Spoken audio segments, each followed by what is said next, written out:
Oh, and we are live. Hello, hello, hello. And welcome back to Final Fantasy XIV. And continuing Sorin's journey. Back in...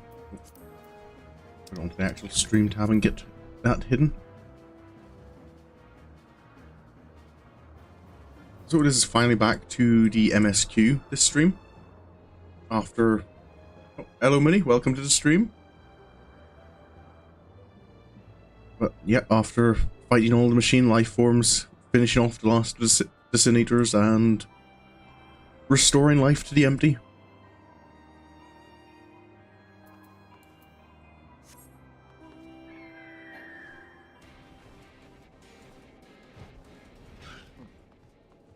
So I believe the next one starts with Tataru. It's about time to see if we can't do something about our friends still being trapped into first.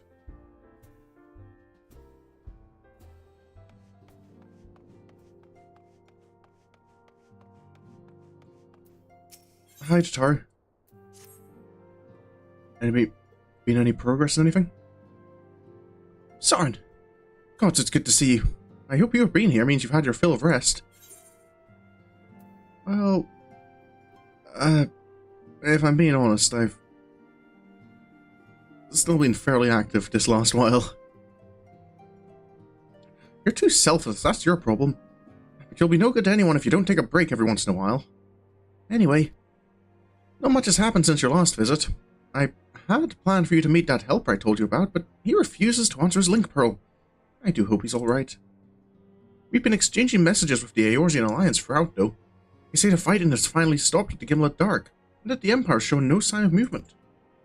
Which means we might actually have a moment to ourselves for a change. Seeing as you're back, maybe you could tell me more about your time in the First. Of course. There's plenty to tell. Great. Oh, if you don't mind, I'd like to ask Flamin to join us. She'll want to know what happened to Minfilia, and I think it's best she hears from you. We'll meet you at the terrace at the House of Splendors.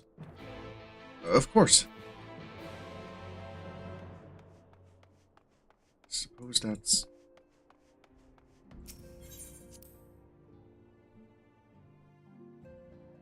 I shouldn't be surprised Flamin wants to hear about... what happened.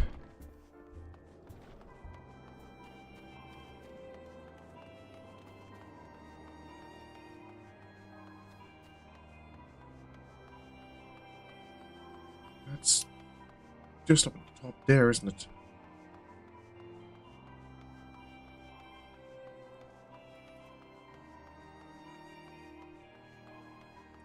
It's one of the patch names for this one, the Vows of Virtue, Deeds of Cruelty.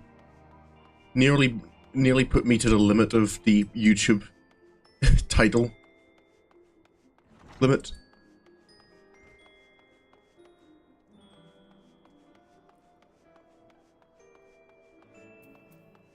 Miss Flamin? Sorin. My, it has been too long. Tataru did mention I would be joining you, did she not? I think it'd be worth doing a side quest. Yeah, as soon as Tataru brought up Flamin, I kind of remembered there was this whole side quest with her.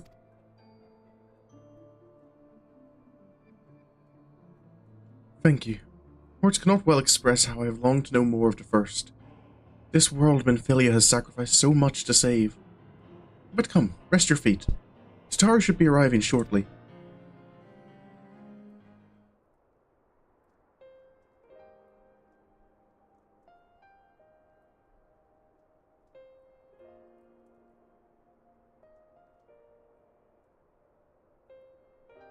And so Minfilia chose to pass her gifts on to the next Oracle? This girl who Vanquard named Reen.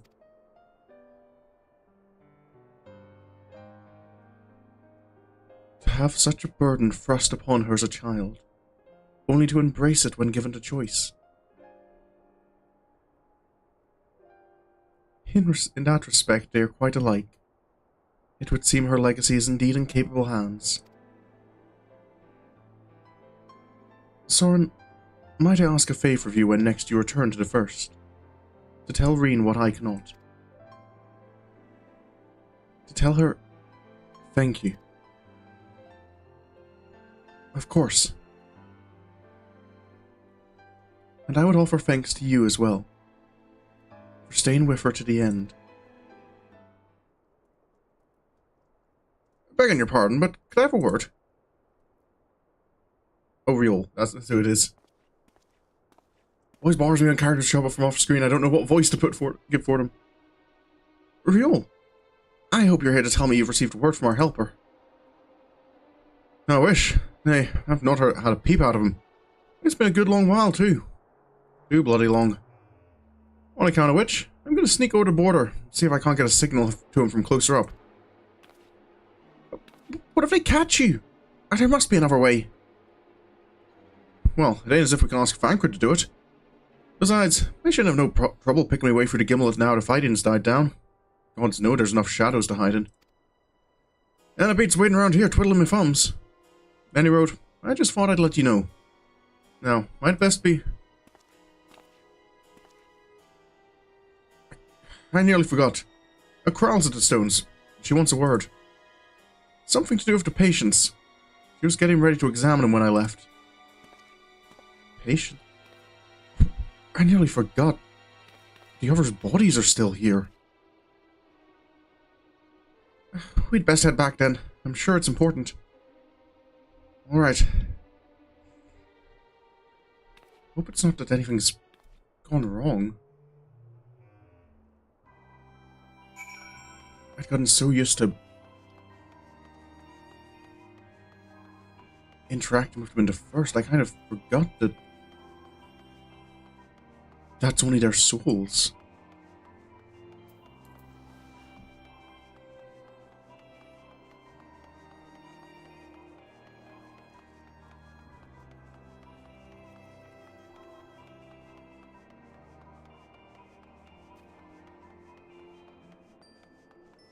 So I realize we do need to...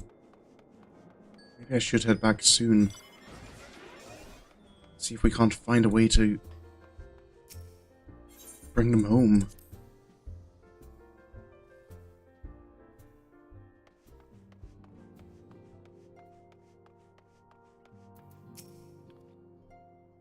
It seems she's still examining them. Oh, I do hope it's nothing bad.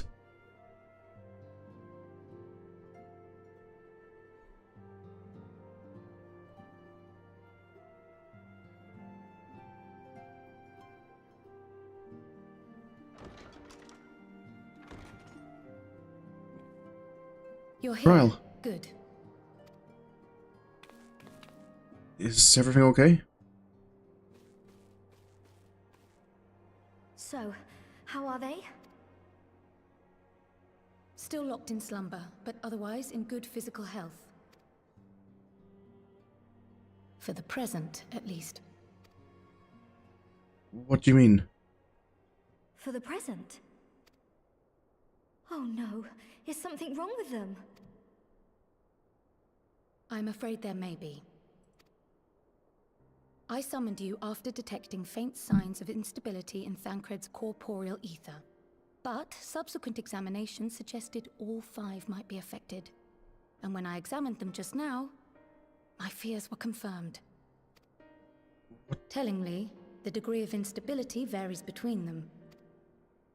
Thancred exhibits the most notable signs, followed by Y'shtola and Urianger. The twins' ether, meanwhile, remains relatively stable, but there is a change there too if one knows to look for it. That's... the order they collapsed. Hold on. Isn't that the order they were called away in? Indeed. Which leads me to believe the instability will only increase with time. Though I can but speculate, I fear this may be a symptom of a weakening link between body and soul. Then that's... By the gods! What happens if the link is broken? I cannot say for certain. This is all unknown territory to us. Yet whatever happens, it cannot be good. Is there anything we can do about it? Mercifully, the instability is still only slight. And you may rest assured Master Matoya and I will do everything in our power to keep it from worsening. Be that as it may, it is imperative that you find a way to restore our friends' souls to their bodies. Right. I'll return to the first, see if I can't Thank you. work with them. But where's he even supposed to start? We had the greatest minds in the realm hunting high and low for an answer, and they ran out of places to look.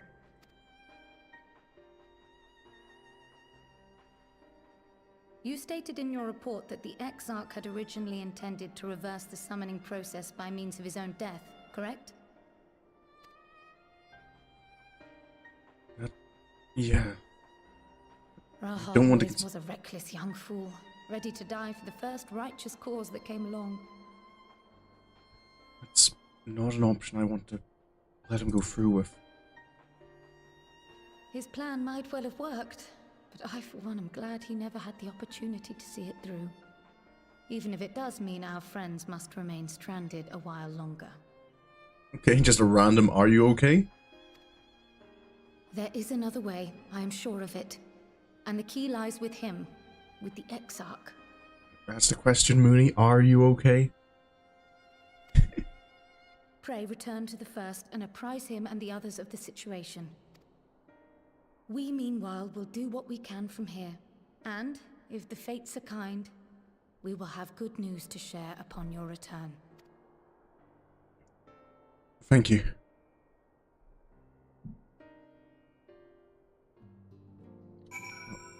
I'll be on my way then.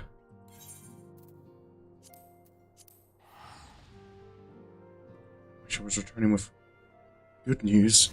Oh, they got the wrong number.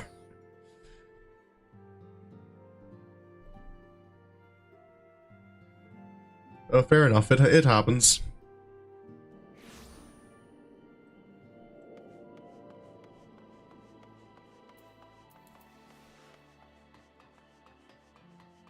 Given how long it's been since I've met up with everyone, I wish I was bringing good news.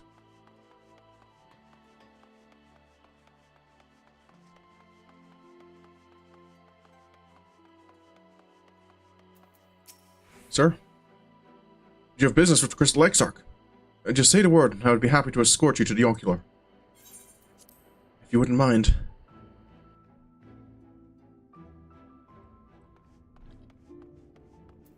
Graha? Ah, Sorin, you returned. I hope your time in the source was suitably restful. Well... but of course it wasn't. Go on. Found some problems with the others. The corporeal ether shows signs of instability. By the gods. The possibility never even occurred to me. Oh, Diana looking for Stacy, yep. Oh, at least it got cleared up quickly. If you've returned in the hope that my research has yielded a solution, I fear you will be sorely disappointed. It's but a mercy we have the likes of Mistress Kryl and Master Matoya to keep our friends' bodies safe while we wrestle with the problem. But they cannot forestall the separation of body and soul indefinitely. Come, the others must be told.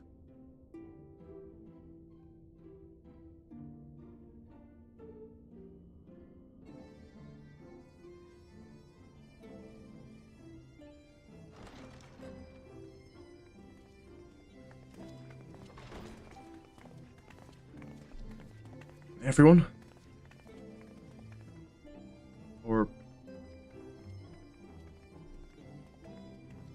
most of you? Wonder if Banquet's still busy with Ryan out nearly empty. Just in case you...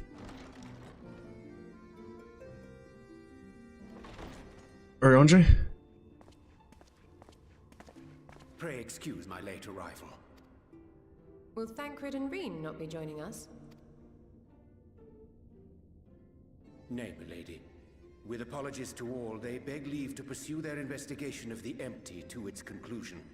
Should matters here demand their presence, however, they did assure me that they would make themselves available. That's fair enough. Yes, of course. Then let us proceed. We've put a lot of effort so far into their work there.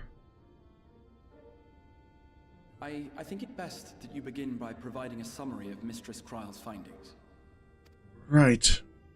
Well, to be blunt, we've got a problem.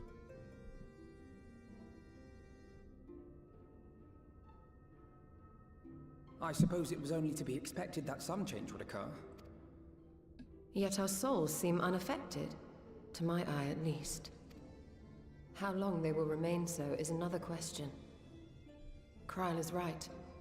It is imperative we find a way to return to the source. Perhaps an explanation of the method by which I brought you here will yield some inspiration. You never did explain that. Ere I begin, it must be noted that I am by no means a gifted mage. In order to employ powerful magics, I must rely upon the Crystal Tower and its boundless reservoirs of energy. The magic that summoned you was no exception. 'Tis a singular spell, adapted through painstaking effort from the technique that transported me to the first. Fix the mistake you caused. To use an analogy, it works by cutting a hole in the fabric of reality. A hole tailored to the object of summoning, through which it and it alone may pass unscathed. So, in this case, me. Though I succeeded in creating said hole, I failed to latch onto my intended target. Instead of you, the spell found those close to you, and ended up summoning them in their incomplete state. Right.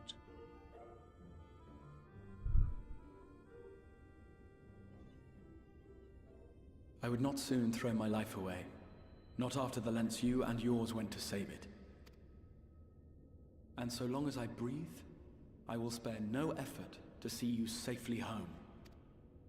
But should all else fail, and your lives be at stake, there remains one sure method. No, there doesn't.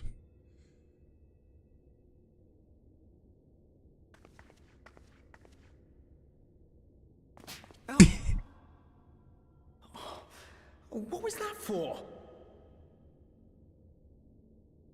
How can you even entertain such thoughts? You owe your life to the Warrior of Light, and you don't get to die unless he says so. I wouldn't have put it like that, but... Your followers await your divine judgment. What did you just...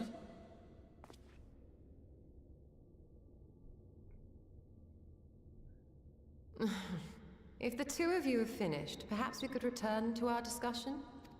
Rather than dwelling upon the multiple failed attempts at transference, I think it would behoove us to focus on the solitary success. Me? I would draw Right. your attention to the fact that our friend can travel between worlds possessed not only of his body and soul, but his personal effects besides.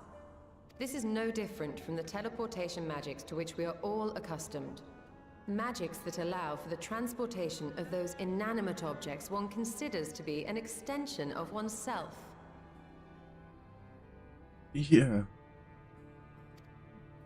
Are you suggesting that simply by considering us his possessions, he could carry our souls back to the source upon his person? That's... Well, it would be nice if things were that simple for a change. Would it be that Vague simple? notions of ownership seem a rather tenuous thing to stake our lives on. So much as a moment of doubt on his part, and we'd be left floating in the rift. Yeah, and I'm not sure how well I could consider myself an owner of you guys. Milady hath the right of it. The requisite fixity of belief would be too much to ask even of our friend. Yet, were we to immure our souls within an object in his possession, mayhap then our safe passage could be assured. White Auracite would, I believe, serve as a suitable vessel for this purpose. It was conceived to imprison the massy soul of an Ascian, and should house one of ours with relative ease. We would need only to ensure our soul's safe preservation inside the stone, and identify a means by which they might be transferred back unto our vacant bodies. I'm going to guess that's not as easy as it sounds. Soul preservation and transference. I believe I know of someone who may be able to assist us. You do? On the far shore of the source, there stands a great palace built by the elves. It was forsaken in the wake of the flood, but a certain Numo chose to make their home there soon after. Though they have long lived as a recluse, they once occupied a place of honor in Verbert's royal court, and it is said that none in all of Norvrand is more knowledgeable than they on matters of the soul. Well, I've no objection to seeking a helping hand, but if they've gone to such lengths to hide themselves away from the world, what makes you think they'd be willing to lend us one? Do we have many choices? A worthy question. Years ago, I myself tried and failed to solicit their cooperation in the battle against the Sineaters. No sooner had I begun to make my plea than they unleashed a swarm of their familiars upon me. Unlike me, however, you have curried favor with the Fae folk. By that merit alone, I am hopeful that they would grant you an audience. They may still be inclined to turn you away, of course, but if their knowledge might feasibly facilitate your return home, we have to try. That's... yeah. No harm in trying.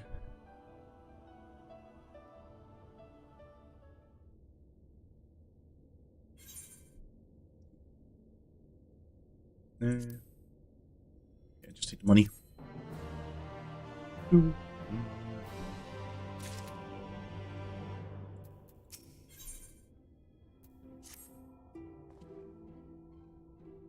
Grand Cosmos, that is, the palace we seek, stands on the opposite shore of the source. I will arrange for a boat to carry us there. Whilst thou journeyest thither, I think it best that I devote mine energies to the creation of white auracite. By thy leave, of course. The process requireth no small amount of time, and should the Numo consent to lend us their aid, we will have need of a suitable vessel ere long. So just the 5 of us. Agreed. Then I would ask the rest of you to meet me in Sullen, and do be prepared for a warm reception. Grand Cosmos. It has been... oh, I feel it's been a wee while since I've gotten this one. I'll leave that to you, Oriange. I feel I kind of remember. I think, is it the second boss of what I remember? And the third one involved setting... the final boss involved setting furniture on fire, doesn't it? Pretty funny if you bring the twins. I think the twin... oh no, I'll have to swap from... I'll have to not... I can't play healer if I want to bring the twins.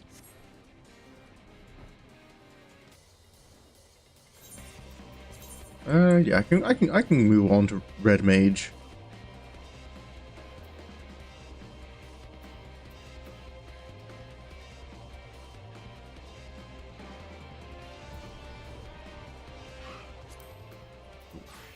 Let's just... where's my Red Mage glam? There it is. I don't know, the Crypt Lurker stuff doesn't quite suit Sorin, I don't think.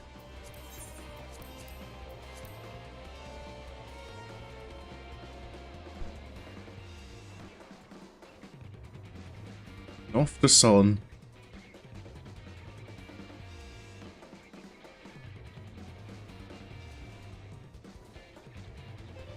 Wait, where's my... no, it's in system configuration. For now, turn the mount music off.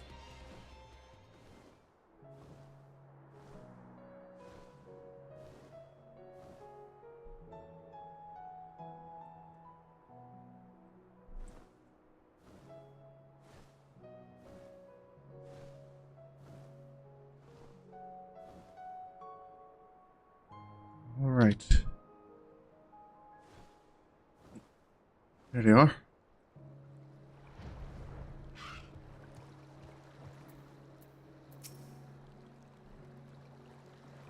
The Exarch said to prepare for a warm reception at the palace. Let's hope it's more cordial than his last visit.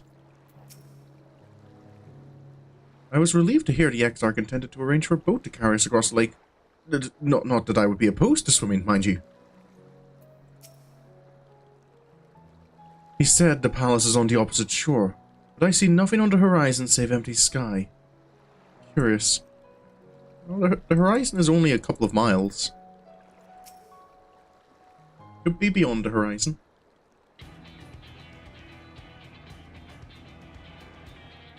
As I told you before, I had scarcely set foot on the palace grounds when I was set upon by our host's familiars, and I expect our reception today to be no different. Which is why I propose we march through the main gate, weapons drawn. I'm sorry, but are we not here to petition for assistance? You can't honestly think barging in looking for a fight is going to persuade them. Actually, I believe the Exarch may have the right of it. They have no doubt poured a great deal of time and energy into their creations. Were I them, I should be most interested to meet with those who could overcome my defenses. Oh, you're... Of course you couldn't get a break, Mooney.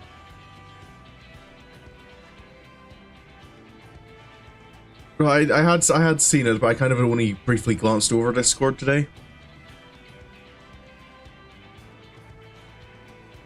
As with any true seeker of knowledge, and there is little we can say or do to convince them to help us if we know nothing of their character, nor less why they chose to hide themselves from the world. But if we can seize their interest, mayhap we can earn ourselves an audience. Right.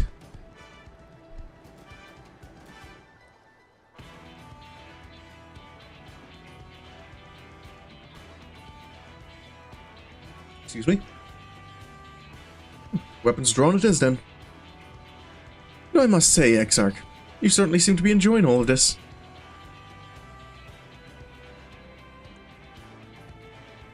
This close to fighting your sister.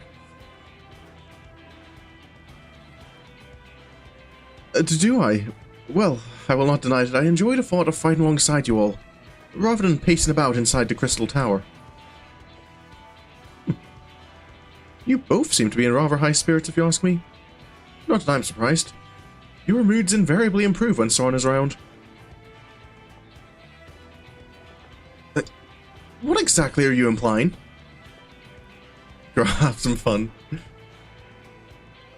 He averted a calamity, and the light which seemed destined to consume him has been extinguished. 'Tis only natural to be pleased to see him. Yes, well, you will have plenty of time to celebrate his good health after we've finished here. Of course. Then let us proceed to the palace.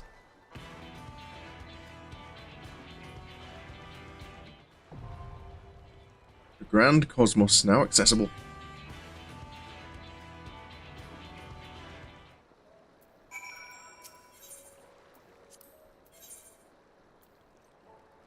Okay. Well, I only really have the one combination if... I could swap Alize out for Y'shtola, but I feel I want the twins, if you're saying they're fun to have.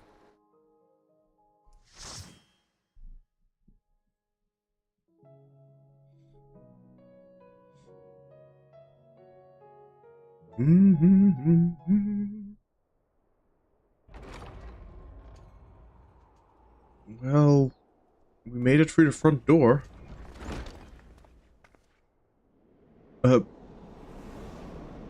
Is that them? They don't look like any Numo I've seen.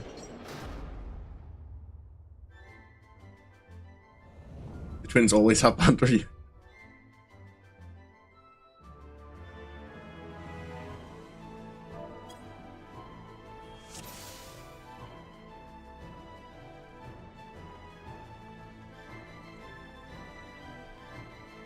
Should you value your lives, you'll quit this place at once. Now, be gone with you. Well, I'd say we're off to a fine start. Well, this was what you told us to expect. Oh, yep, the armor's come to life. Graha, would you mind? Before I die, please?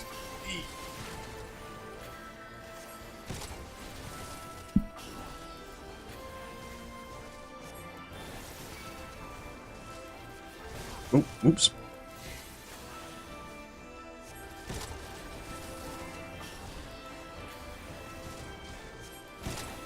Okay.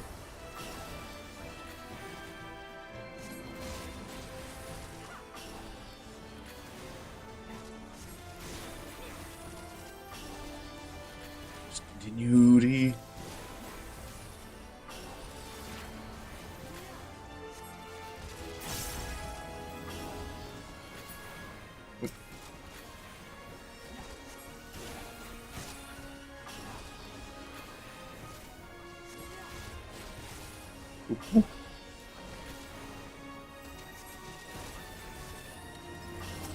Okay,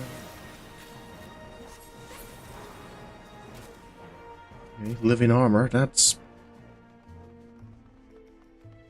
not too surprising, I suppose. Wonder what else they've got prepared for us.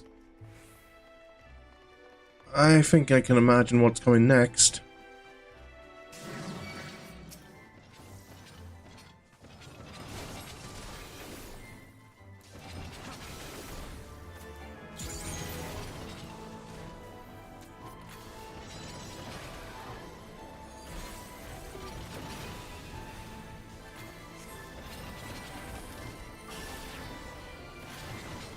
Don't forget the weekly quest for Bummer. Yeah, I'm trying to work out how best to do that.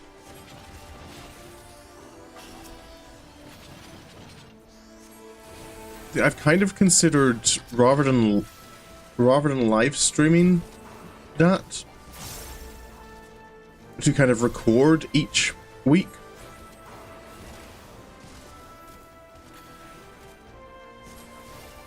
So I might, maybe I might have time after I finish the story quests in 5.1. Look how they make a mess of my floors. Swish and flick, my lovelies, swish and flick. Do these brooms not remind you of Master Matoya? Yeah, she did have familiars like that, didn't she? It's been a wee while since I've paid her a visit.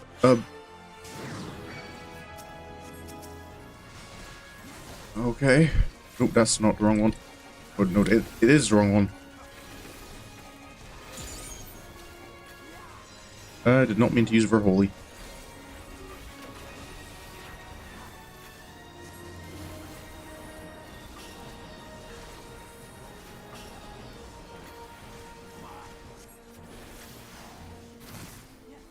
I don't.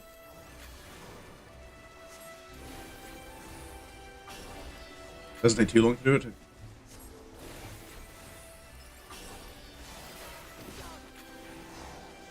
Yeah, I had the thought of kind of recording each of them and then kind of editing them together into one video.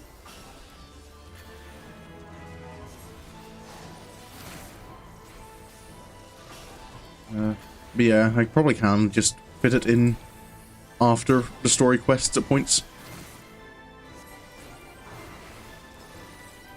Just a matter of remembering. I'm trying to remember if the reset is based on like 7 days passing, or if it's just it resets with the other weekly reset.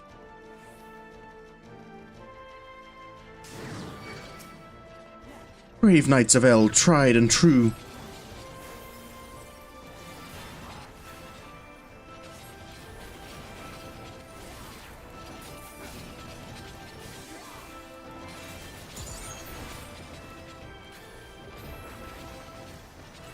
Oh, careful. Pretty sure it's an actual IRL weekly reset.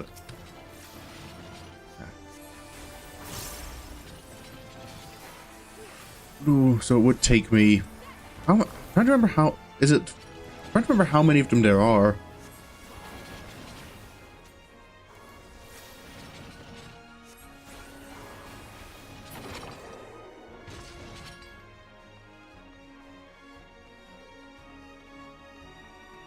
If you insist on making a mess of my palace, then you leave me no choice. Oh dear, they don't seem inclined to talk.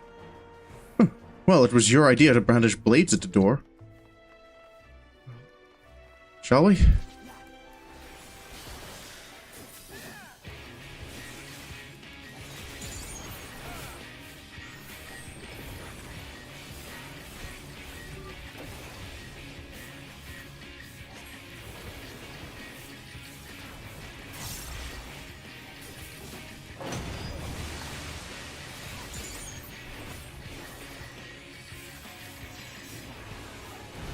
Leave the healing to me. Okay, what's the one? How do I avoid this one again? Okay, they cause explosions on the end. I'm trying so hard to be a hermit.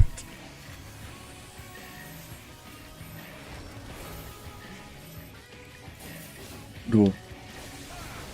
You know, I've got Persona on the brain where when I see you say hermit, and my first thought is it's a reference to his social link.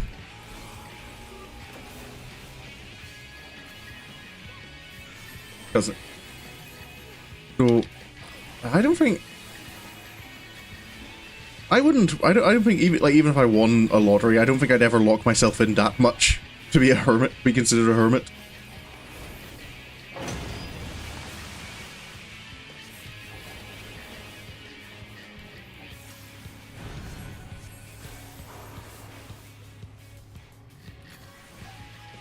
Careful.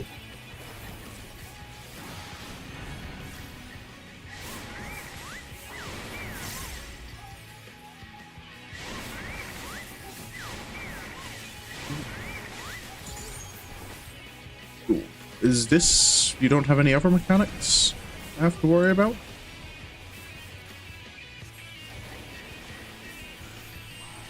Because you may go outside to work together. Yeah, I suppose I'm not too different, but I do like occasionally going for just walks.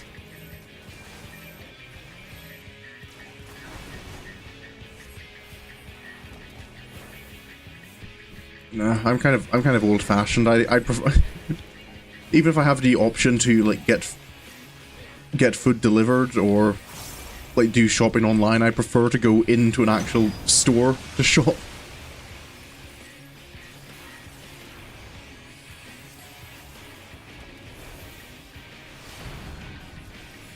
I like my analog.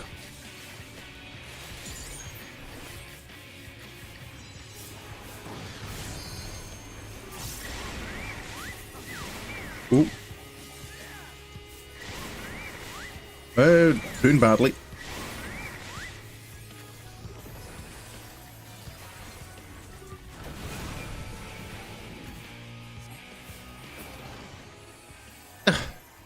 Insufferable, a lot of you. I will spare you, but only just once. Now leave me be. I doubt they will be quite so affable when next we meet. Another chance to pique their curiosity then. Still you press onward. How foolish. It's beautiful. That is quite a garden. With wings of dreams I bar thy path. So be it. Porksies. I suppose that's something more similar to the Numo I'm familiar with.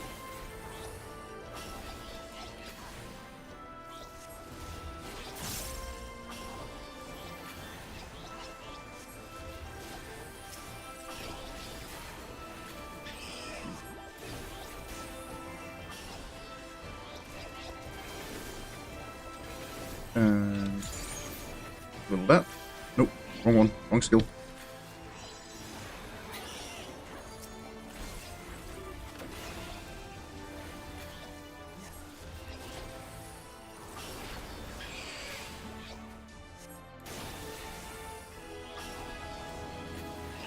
Blue.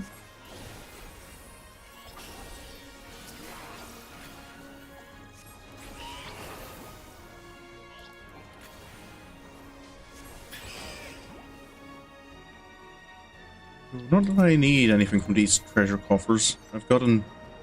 I think it's only jewelry, and I've got everything at 5:30. I conjure forth the garden's wrath. Oh, plants. Hardly the first time I've had to deal with enemies like this.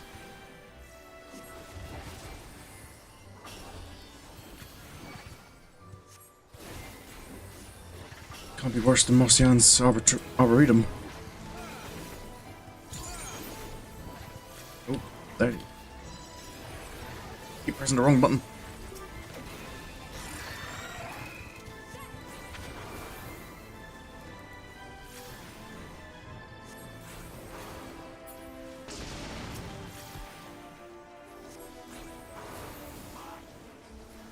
Ooh, careful.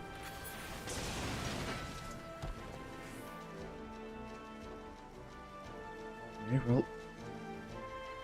Are those going to come to life as well? Looks like it.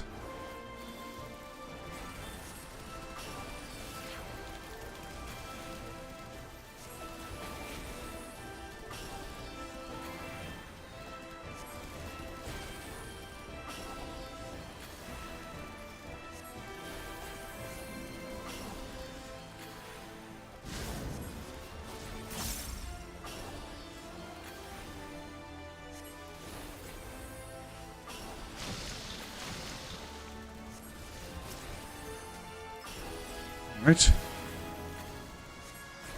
Leave the healing to me. I'll say, why do you have so many poison dots?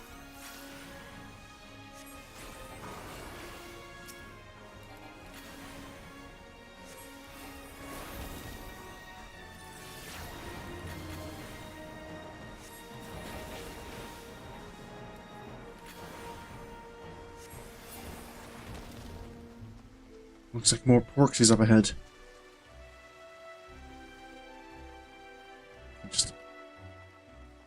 I know I can ignore the treasure chests, but I kind of... part of my brain can't. I see the opportunity for loot and it's kind of like... I need it.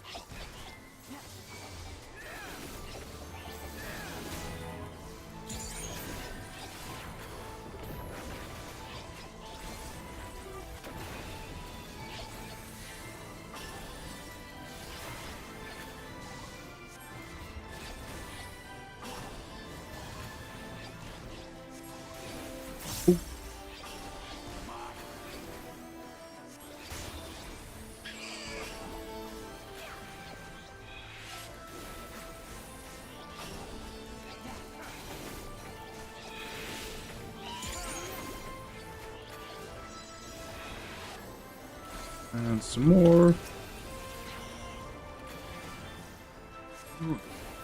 I feel Red Mage still has one of my favorites. Is one of my favorite classes for AoE attacks. It just feels like you have almost as interesting an AoE rotation as you do for single target. Lenancy? That's something I've never noticed. Let's see, that's the... I wonder if that's... similar to Lenancy in Persona. If the inspiration is the same. Let's give them a show!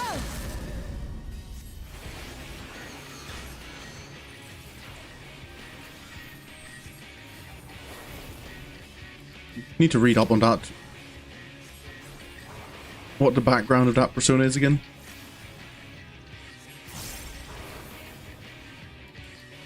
Over you, try. Red Mage was awkward to like start off learning, I found.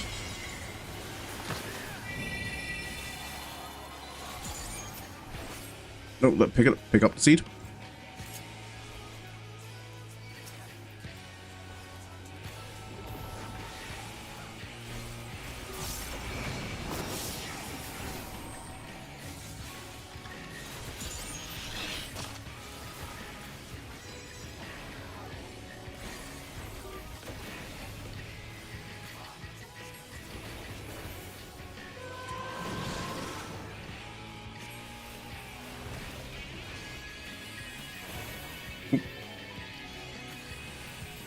Ode to Far Winds.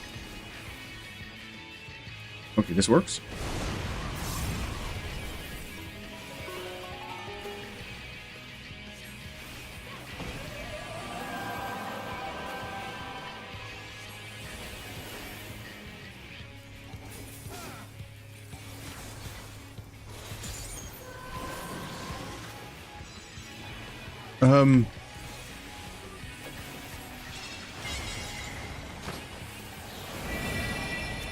Oh, this is the... You have to place it.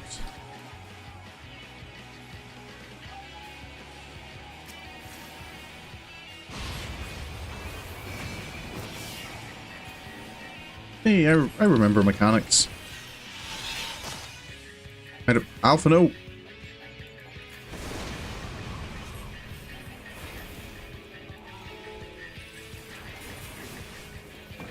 That was too early. I did not look at my numbers.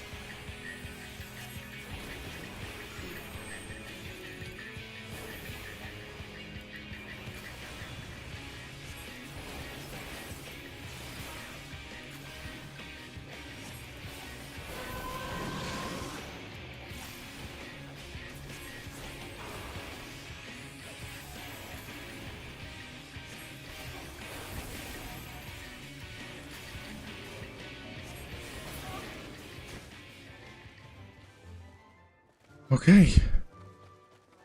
If we dried these leaves, perhaps we could use them for tea. Why are you like this? Yeah, there's an interaction. Garden is ruined! Ruined! Mark my words, you will pay for this! Is that statue going to... Yep.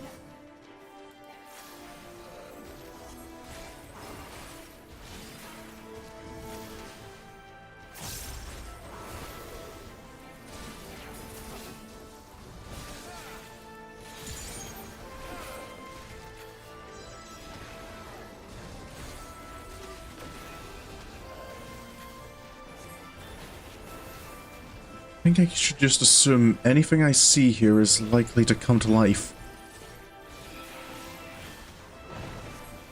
It seems to feel like a safe enough assumption.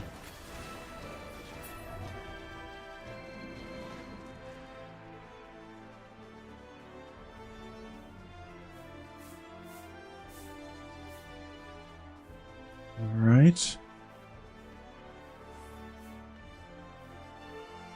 Oh, more porksies. So be it.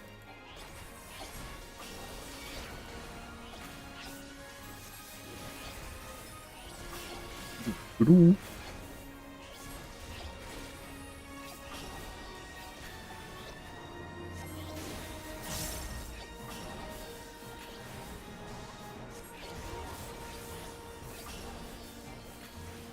One more. That's enough for the melee.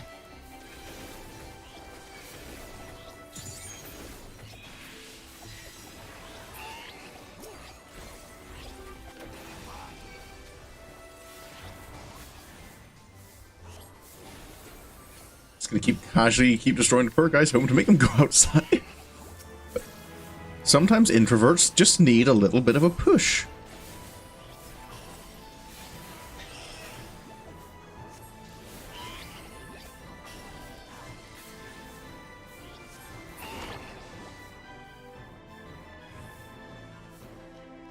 Treasure chest.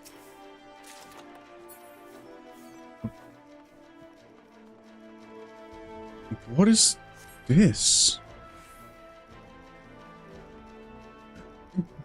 Ghosts?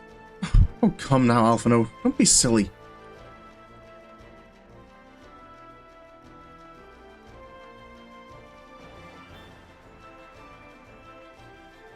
Okay. Knights Immortal, heed my call! Oh, there we go.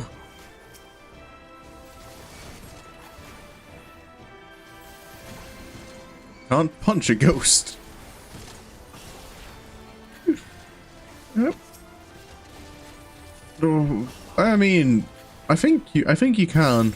Pugilists don't have too much problem in this game punching ghosts.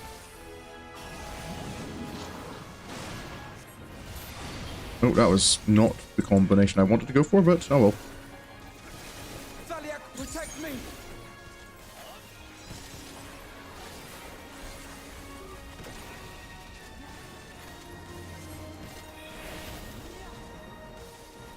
Wait.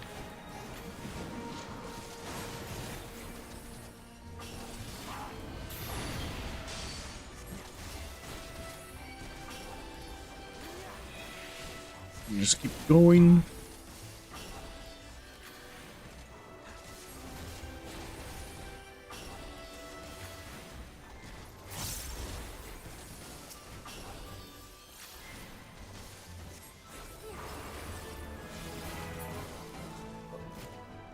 And by King's judgment, see them fall.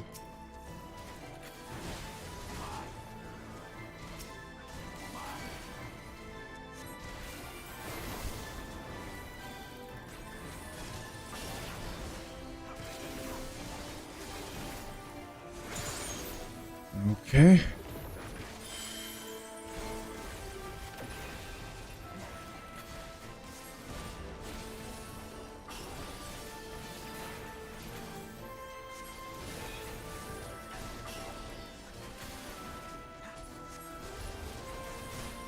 On guard. Okay, target that one there.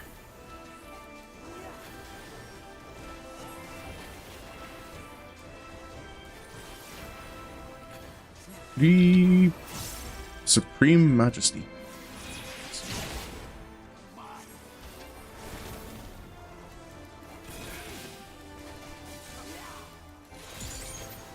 This one's feeling kind of tanky.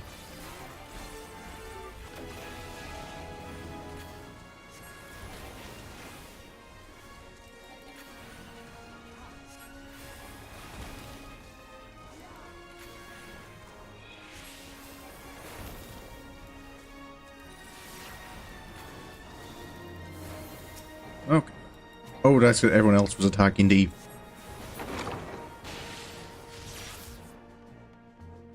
other one. I see you cannot be dissuaded from your misguided path. A pity. Alphino, behind you!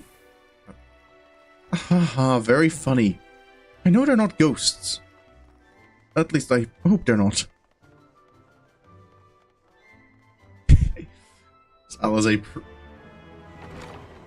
do appreciate as well that shows like how casually they're thinking of this little adventure. She's willing enough to play pranks on her brother in the middle of it. You have sullied these halls long enough. Come, Lugus. Our guests yet want for company.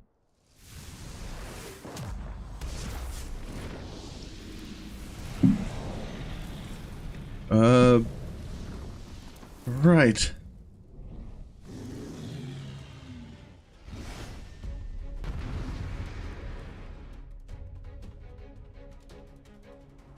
This one seems like it might be a little bit more of a challenge.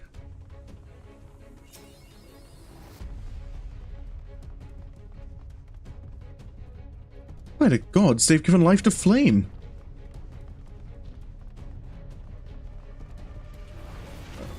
Graha, do you want to... There we go.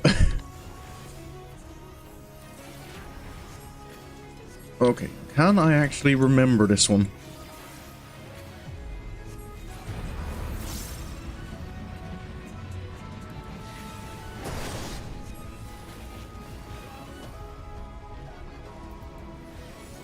If I can kill you, yeah, this could be.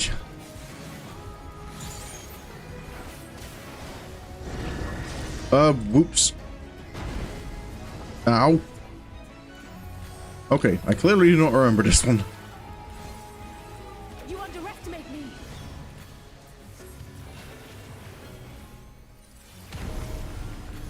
Mortal Flame. How does... Oh. Oh, right, this is the one where we have to...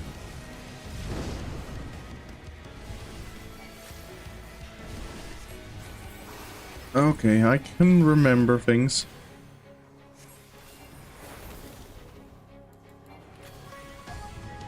I couldn't remember if it was that drop attack that was the one that was supposed to. you're supposed to have burned the furniture.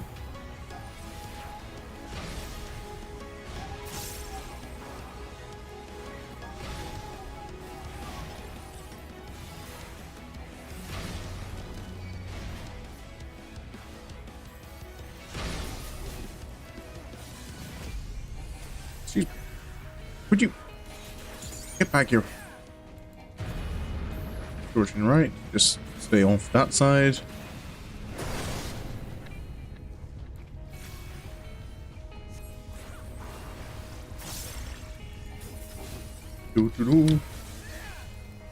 Flame blade, is that a...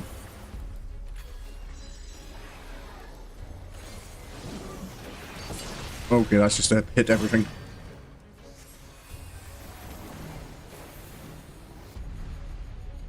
Okay, so yeah, that hits you and then it turns into a cross. Okay, and this is the one where I do want to be not right next to furniture, but... Oh, sorry, Graha. Leave the healing to me.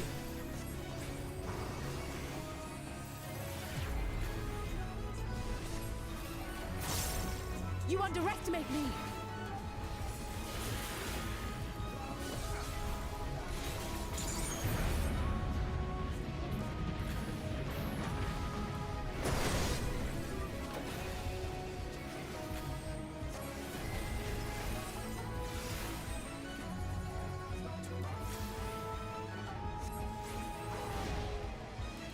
I actually probably want to be over with Alizé.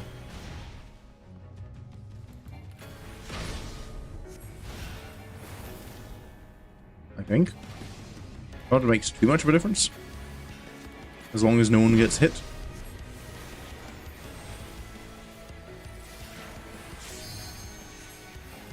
There'll be nothing left of you but a smoking crater!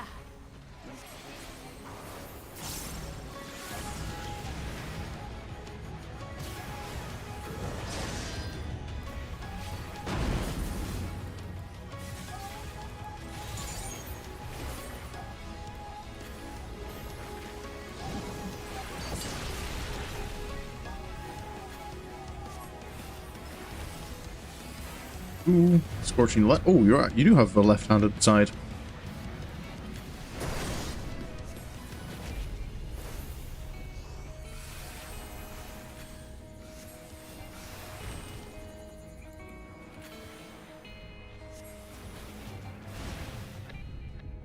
So does that always target us in the same order?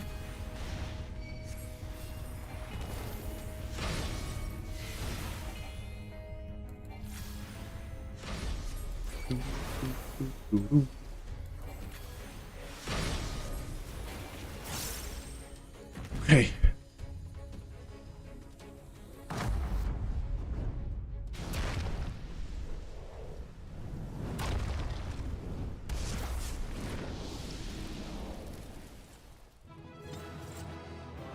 Did it. Right. Now, sorry for all the chaos, but do you mind if we, talk?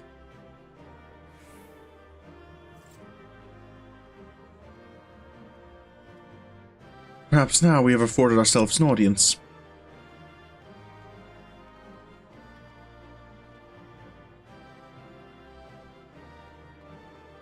Someone from the UK called your work.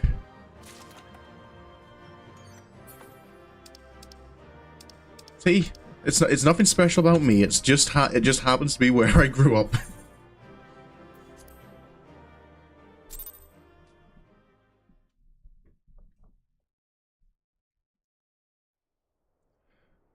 Right. Oh. That was my fiercest familiar. Oh, impressive.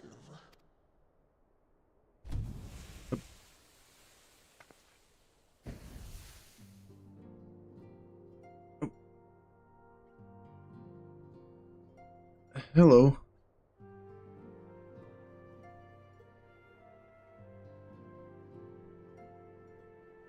So it was just an illusion.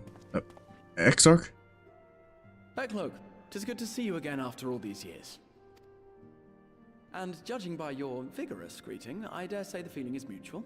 To be sure, a simple shake of the hand would have sufficed by way of welcome, but I shan't complain. But you must be wondering as to the purpose of our visit. We come to beg your assistance in a most urgent matter.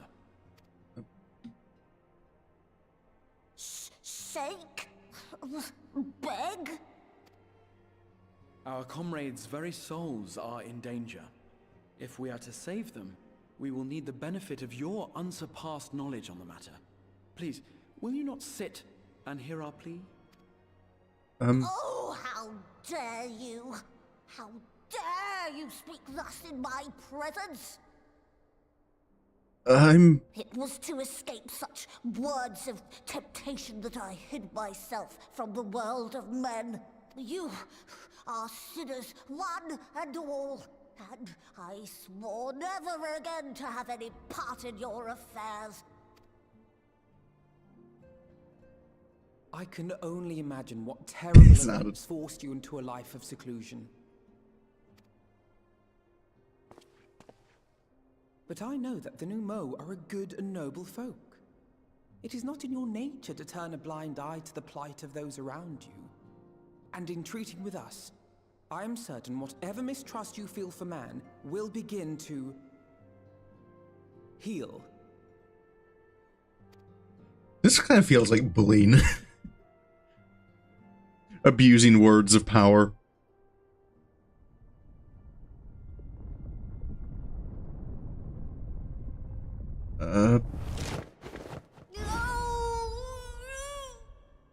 Is everything okay? If you will not be satisfied, I suppose I could listen. After all, there's no harm in just... No, I mustn't. Not again. That damn court mage seemed to have the best of intentions too, and countless innocents died for my naivety. Court mage? Wait. Graha said you were part of the Vortite Royal Court. Oh, you know not what you ask of me. What horrors my knowledge has wrought. Wait.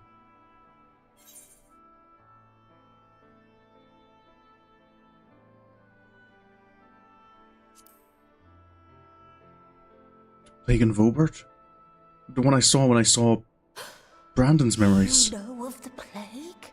Then you know how dangerous soulcraft can be. Instead of saving your friends, you risk damning them.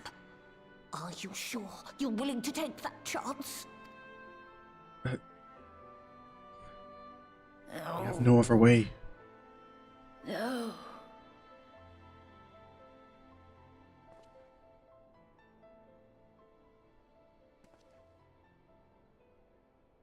Oh, very well.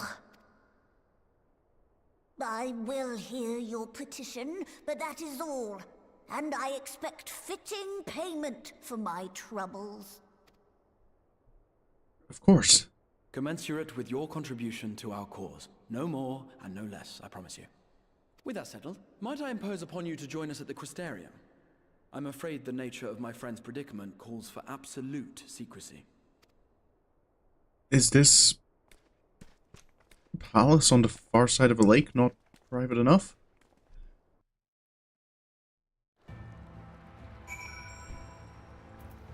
Alphino, guess the others have gone on. There you are. The others have gone ahead to the Crystal Tower with Beklug. For the record, I truly wish we hadn't had to resort to using such words when treating with them. I have ever sought to convince, not compel. Yet I cannot deny that a part of me is glad Urianger shared his knowledge of the Numo with us. Had he not, Beklug wouldn't be here. Speaking of whom, we should hurry. To keep our guest waiting would only add insult to injury.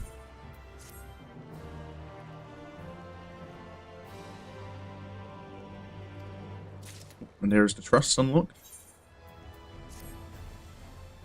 We mustn't dally here any longer, Sorin. If Beck Luke is to hear the truth of our travails in the first, you of all people should be present. Right. Hopefully he knows something that'll be helpful.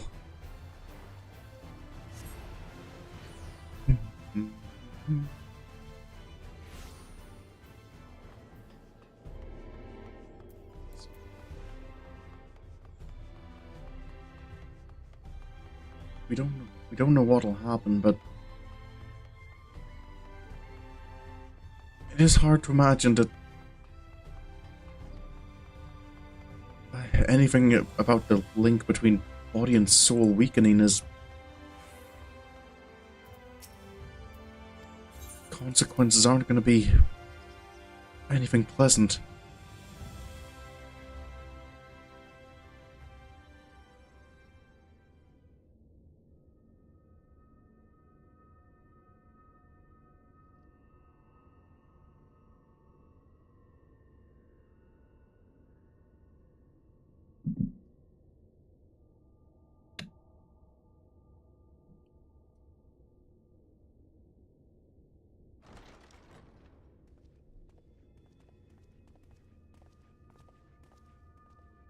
Sorry to keep everyone waiting.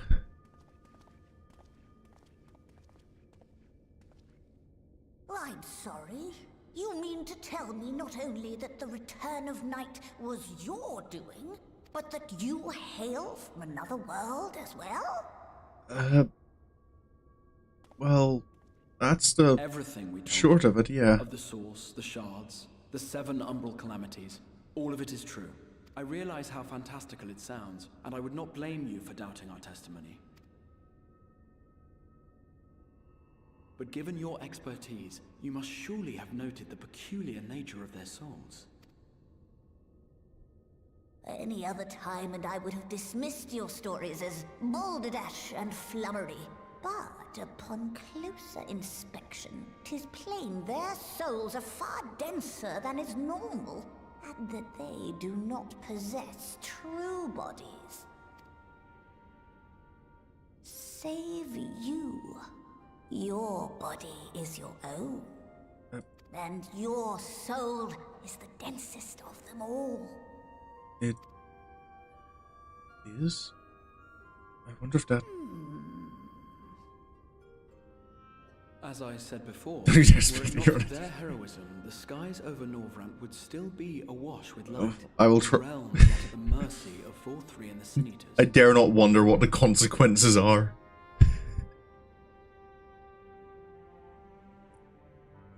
All I was saying was that when you say I have a pleasant voice, it's not my voice. It's the British voice.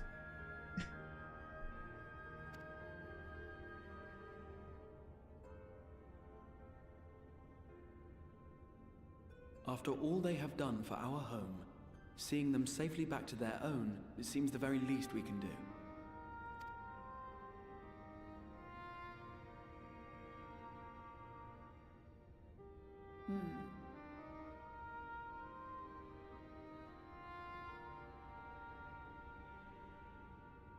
Your tale is intriguing. Yes, very intriguing indeed. Simply to hear it is fitting in itself. Yeah, you said that's my point. It's not that my voice is nice, it's just I happen to have a British voice. As for your friends, I can but agree. Their valorous deeds on behalf of Norvrant are deserving of recognition, of their own fitting payment. You will help us then? I will. I would see my knowledge put to good use for a change. Thank you. I do have one condition, however. I am not the spry young Numo I once was. As such, I will require assistance in my fieldwork and testing. Of course. It would be our pleasure. We'll be laboring for our own benefit after all.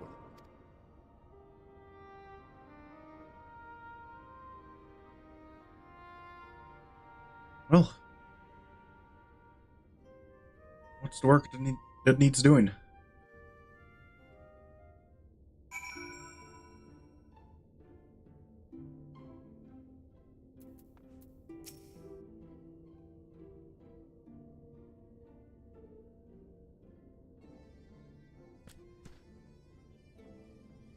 You have spun quite a tale, but tell me, have you given any thought as to how you might return to your world?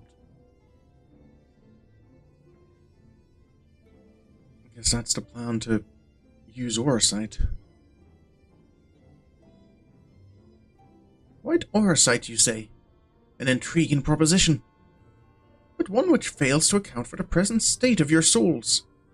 They have become highly charged, likely as a consequence of having maintained tangible forms for so long. In such an energetic, unstable state, there's no telling what may happen to their souls within the Orisight. They could very well become immutable to transference, never to be restored to their bodies. Jealousy. I never said that. I'm just pointing out that it's nothing specific about my voice.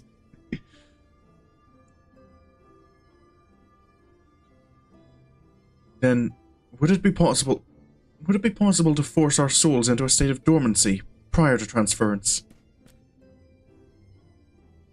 In theory, yes, but the soul is not a candle to be snuffed out and relit on a whim. Well, that sounds ominous. What exactly would rendering our souls dormant entail? In order to maintain a corporeal form, your souls constantly draw ether from your surroundings. This process must be halted, and the resulting surfeit of ether removed. This is a lot that you try to make it every stream. I suppose. I thought you could just be doing that out of friendliness. Your minds would be ultimately be separated from those No, it's actually fishing for compliments, aren't it?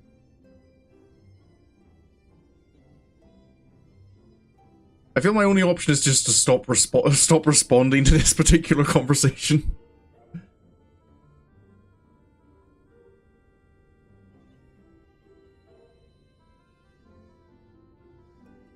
No, my problem isn't that I'm fishing for compliments, I'm incapable of accepting them. Your minds would ultimately be separated from those full bodies of yours, rendering you incapable of interacting with the world around you. A cruel fate under normal circumstances, but one which will be rectified upon your return home.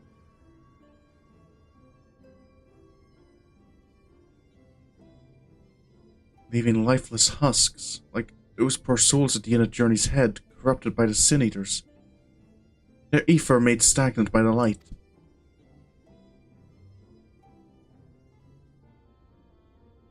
Corrupted? Stagnant? Might I see these unfortunate individuals? Why? Do you think you might be able to help them? I might, or I might not, but I shan't know for sure until I have seen their condition firsthand. And I would be glad to take you to them, on the understanding that you won't do anything which might increase their suffering. It was my faith in man I lost, not my compassion.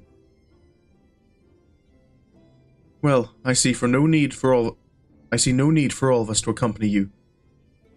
While you escort our guests to the inn, I will assist Urianger in creating the requisite Orisight. I believe my talents would be better applied to that endeavor as well. Might I leave the three of you to assist Begluk as necessary? Of course. Let us make for Amareng then. I appreciate being spared. I don't know how to respond.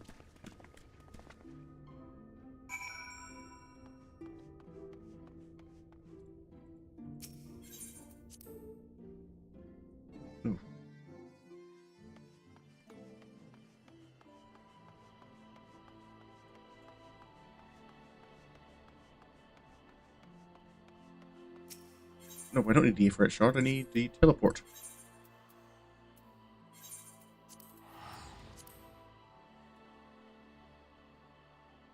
It's been a while since I've actually visited the inn. I think the last time was when I was here with Serg and Tainer. I've passed through plenty of times, but not really to actually talk to anyone.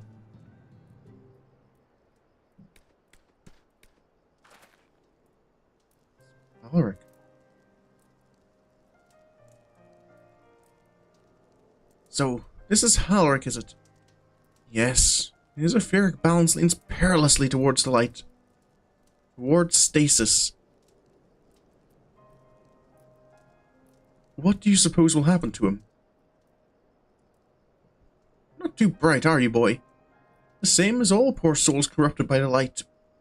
You will become a Sineater. You don't know that. We've defeated the Wardens and banished the light from the night sky. Halleck was completely unresponsive before, but now...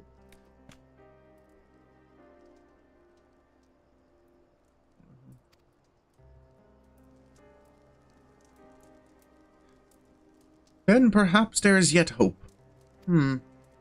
If I may, there is a treatment I wish to administer to the patients. What sort of treatment?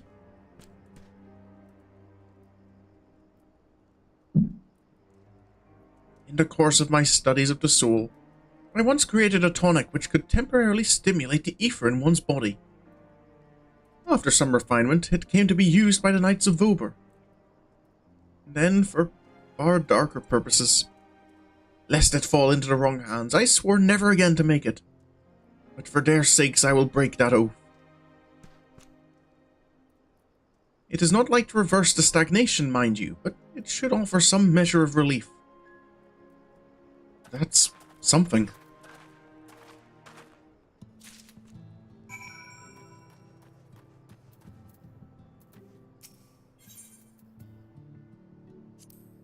Here.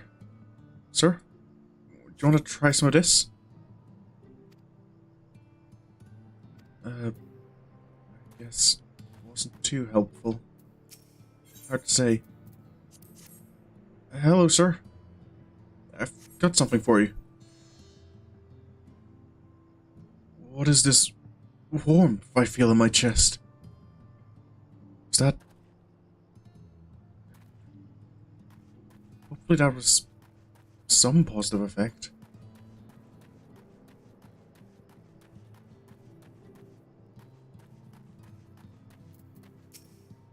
Excuse me, sir. I've got something here for you. Try drinking this. I feel warm. On my legs, they don't feel as heavy.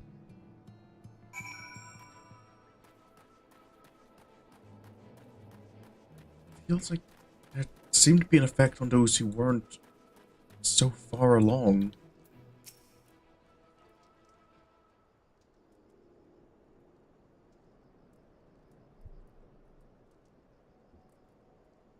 Now then, have you noted any change in the patients?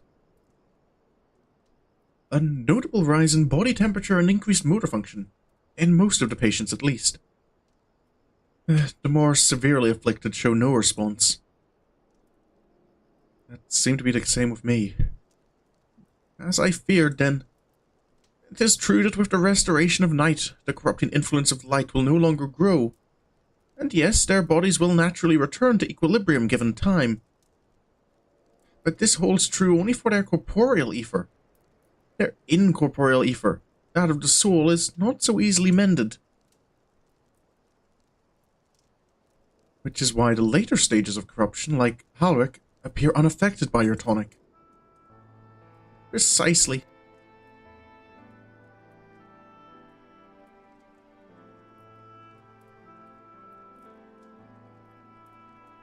The boy's soul is too far gone, his mind held together by the finest of threads. There is a chance he may one day recover, of course, but it could take years, decades even. By the gods, he could wake to find himself an old man. A fine reward for his persistence. The opportunity to mourn the life he never had a chance to live. No, there must be something we can do.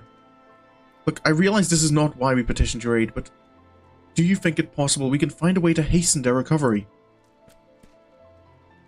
Maybe. Nor do I think it impossible that in treating them, we might learn something of relevance to your own predicament. We might? Well, if we can get 2 birds with 1 stone, I don't see any reason not to look into it. What's your plan? Welcome back, Mooney.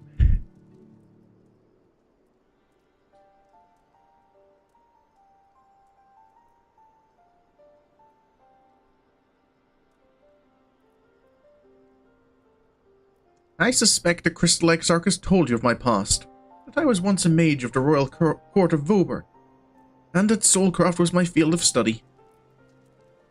The tonic you administered to the patients here is one of the fruits of my labors. I hope to do great things for the kingdom. But in the end, my knowledge brought only suffering, a plague the like of which none had ever seen. In the hands of unscrupulous men, what should have been my greatest triumph instead became my greatest shame.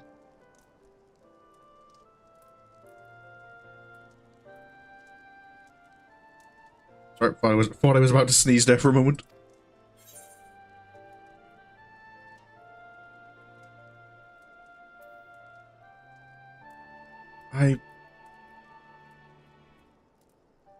I've seen those... Yeah, when science is used for evil.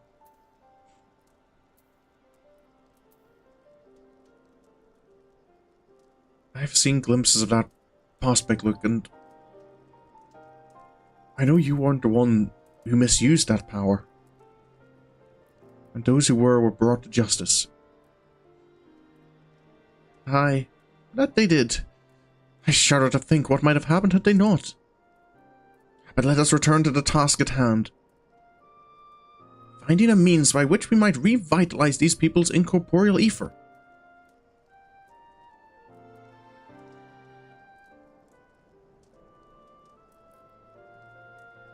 Do you think it can be done? Were the sky still ablaze with primordial light, I would call it an exercise in futility. But now we may have a chance. The method I have in mind will entail the conjuring of a familiar.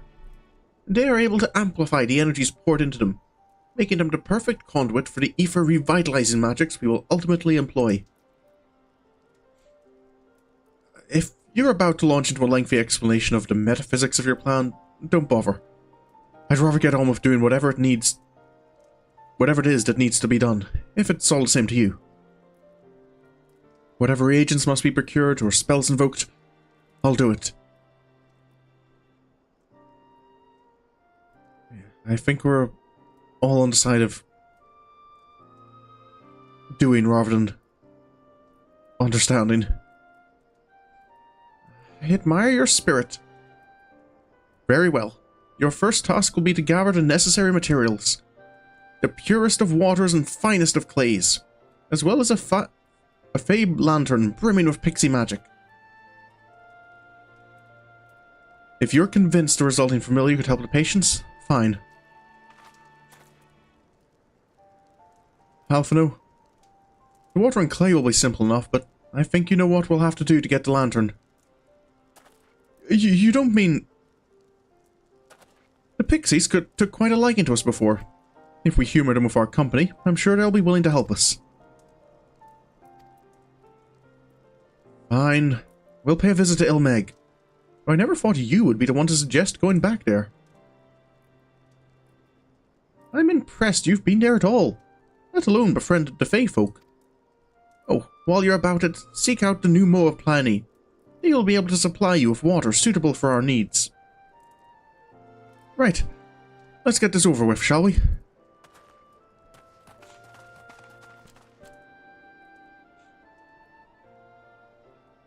There still remains the matter of the clay. Might I prevail upon you to find it? Of course. Any recommendations for where I start?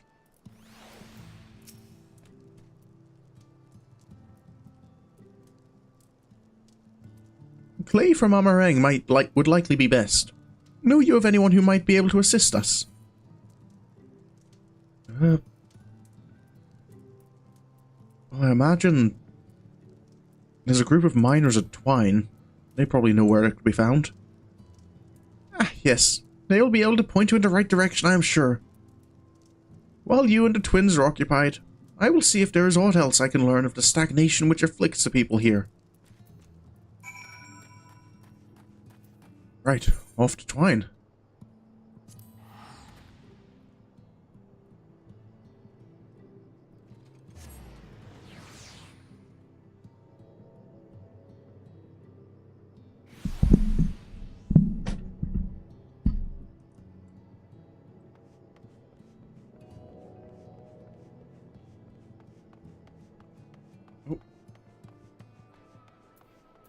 Magnus?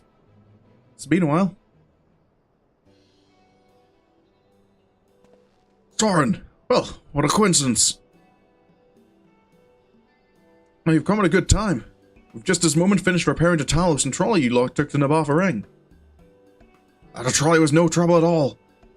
The Talos would have been another matter, had we not had a visit from Master Chai.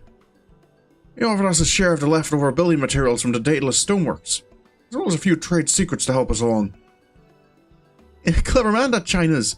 He seemed pretty keen on the ideas I had for putting the giant Talos to work. Like a giant trolley. But Magnus still refuses to see all the good we could do with it. You're entitled to your dreams, Jarek, but that doesn't mean you can go harassing our guests with them. Master Chai was just being polite.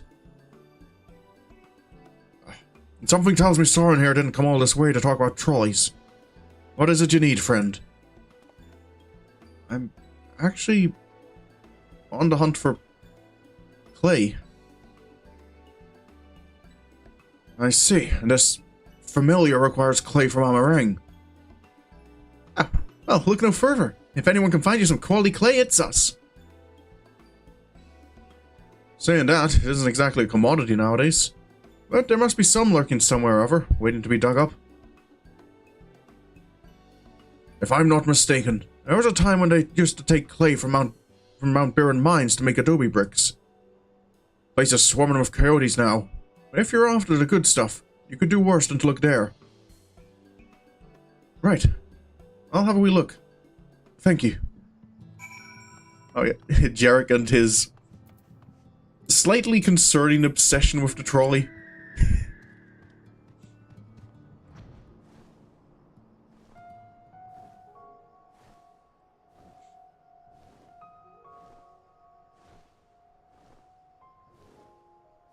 Okay, so look for clay around here.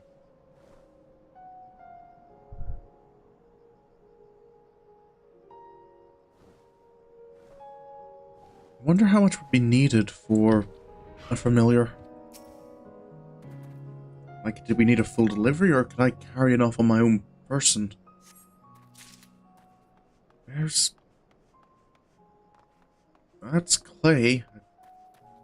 Have I mentioned I like trolleys in the last half hour?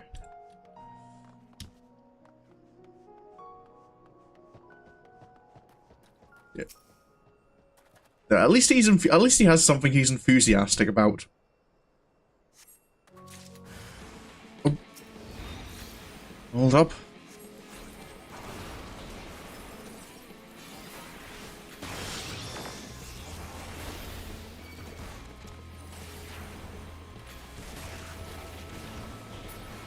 There we go.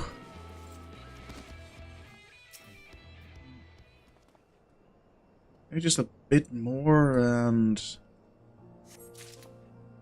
Okay. Hopefully that's enough. Yeah, he's got... So that... See, he... As enthusiastic as he is about the trolleys, he's got like... He's got the dream job. No. He's got the kind of job that would be like me getting to work on the set of Kamen Rider or something. Give me a moment.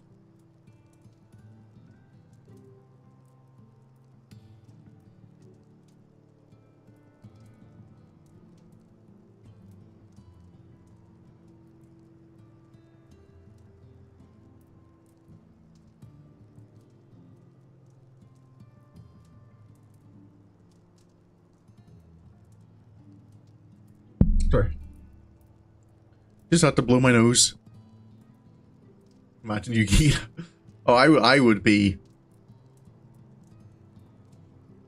going mad if I got onto if I ever got to work on the set of Kamen Rider. The twins have returned. And in one piece at that. I was convinced the pixies would turn at least one of them into a garden ornament, but no. I'm glad for that.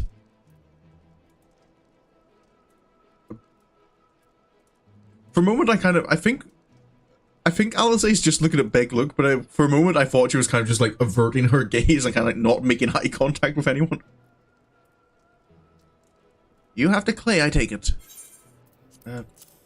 Is this enough?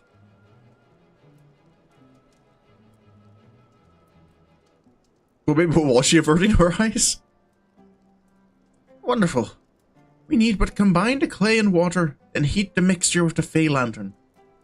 After that, it will be a simple matter of settling upon a suitable form and performing the necessary incantation. Beg, look, I have a question. In the event that we had need of this spell and you weren't around, would it be possible for another to perform the incantation?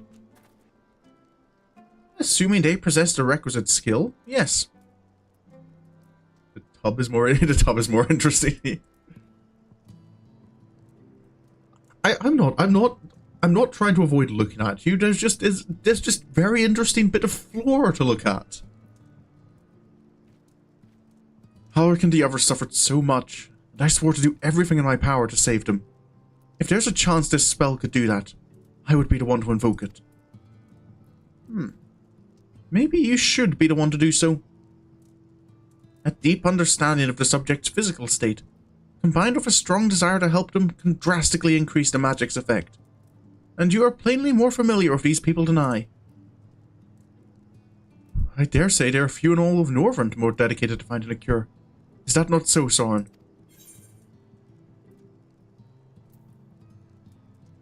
Given everything I've seen, Alisaie's more attached to this than anyone. I'll give it my all. For Halric, for Tesleen. Then we are all of a mind on the matter. Alisaie shall be the one to conjure the familiar.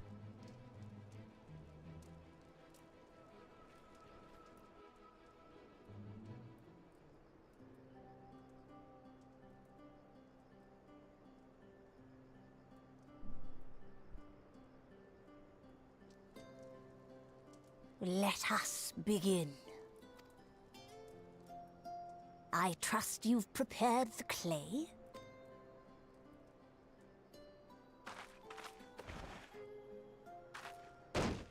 Okay. Very good. Now, I would have you sculpt for me a porksy. Plump, with floppy ears and a short curly tail. So, this is how you make porksies? A porksy? I think I know what you mean.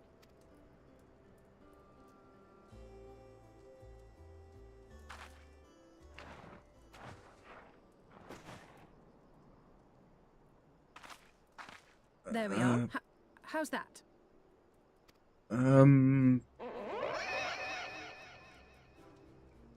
Well...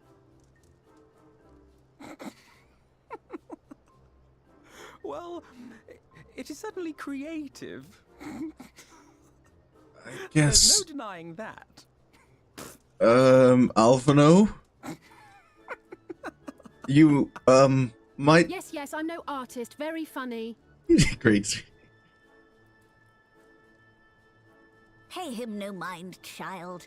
Though it may look like a grotesque parody of reality, it is what the invoker believes that matters. Big Luke, You're not helping.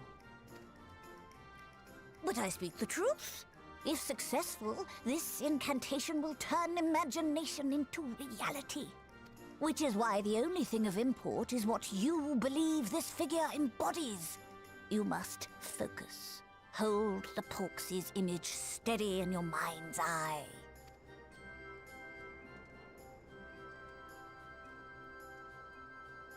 Now then, as I taught you, relax and allow your energies to flow. Alright. Imagination! I know what most people say the imagination, they imagine like... Flesh of clay, I bid thee rise, on wings of dreams to touch the skies.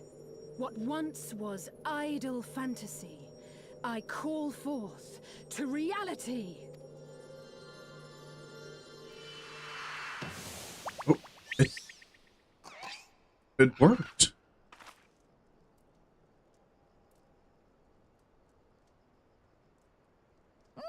Not bad for a first attempt. Certainly seems like it. Now, let us see what can be done for young Halric. Okay.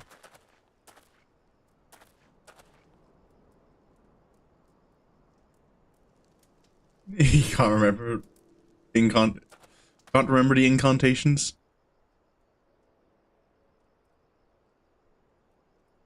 Through the operation of the magics you invoked to animate this familiar, it is now replete with the energies required to stir the boy's soul. Oh, that's what Sari taking up Arcanist. Like, Arcanist isn't just about incantations, it's a kind of, it's mathematical magic. You need but give it a name, and it will do as your heart desires. It's not just about remembering incantations and spells, it's about remembering arcane geometry.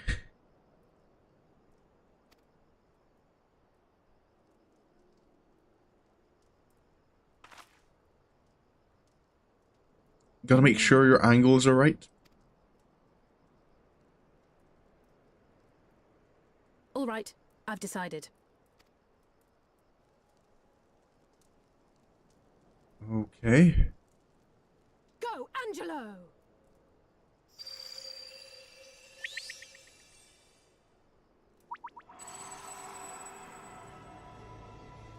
So... Halric? Are you...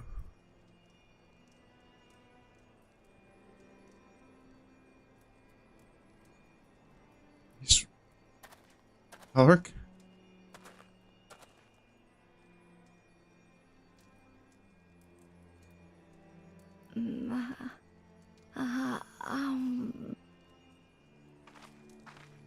He's...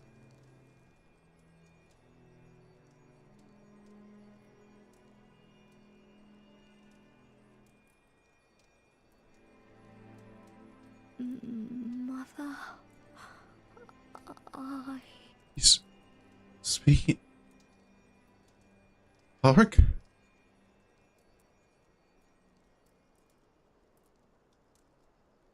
That was...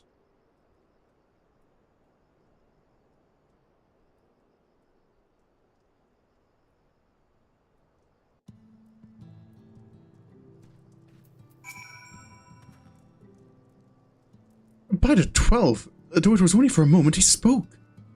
There may yet be hope for these people.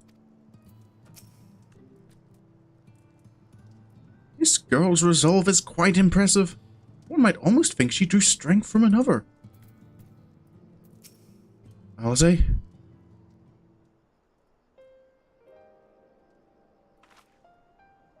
How is he, Begluk? Did it work? I believe it did. You and your fledgling familiar have done well. If my eyes do not deceive, a hint of color has returned to his soul. Gods, I would jump for joy if I weren't so exhausted. We're so close now, Halric.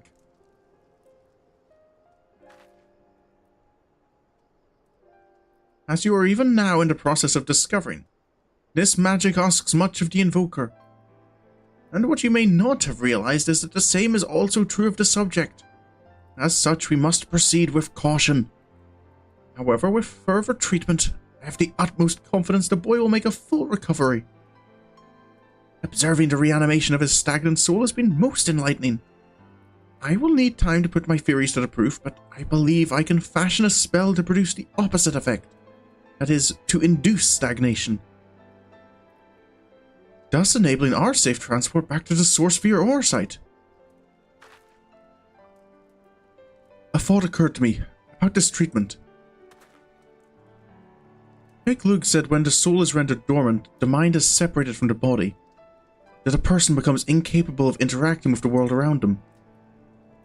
Does that not sound a lot like some of the tempered back in the source? Not really.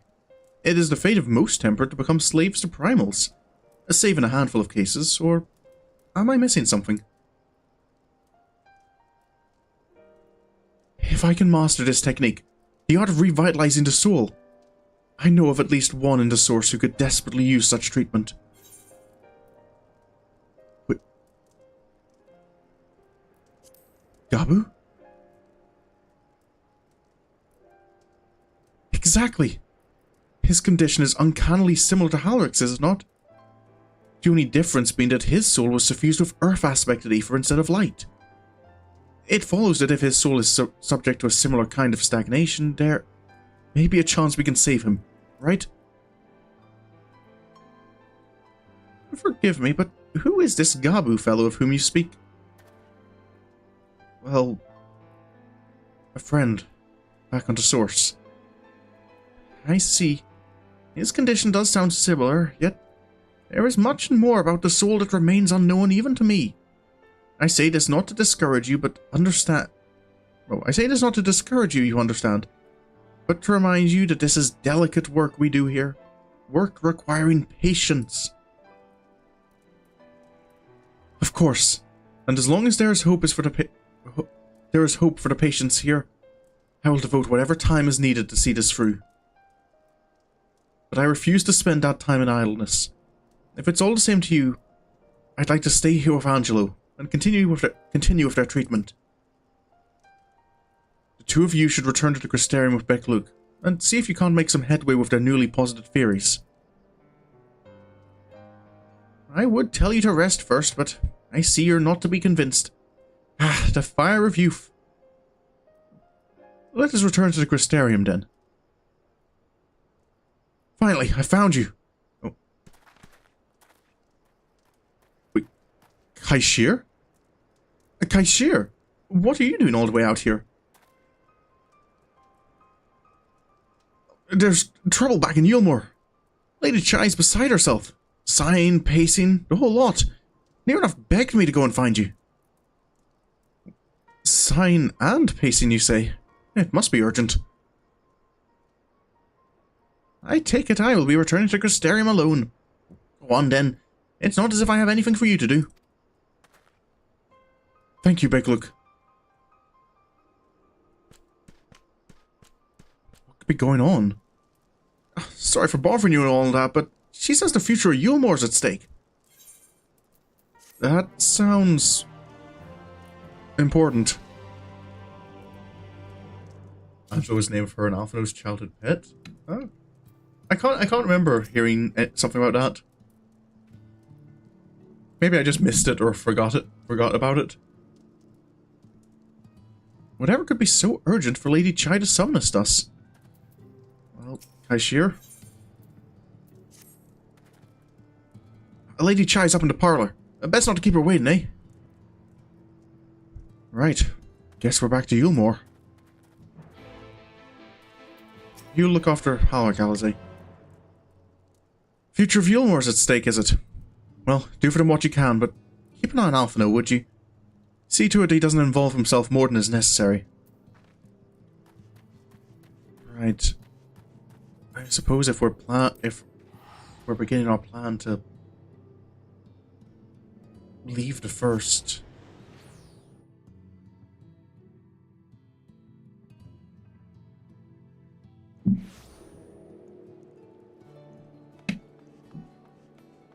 Can't have anyone committing too much.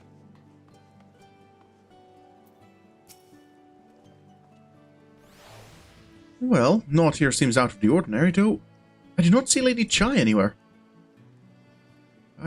Probably pacing around outside again, staring off into the distance and all that. Sign. Strange. Let's see if we can find her and discover the source of her distress. Alright.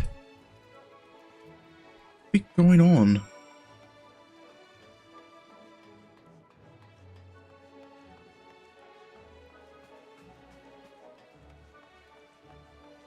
Mrs. Chai?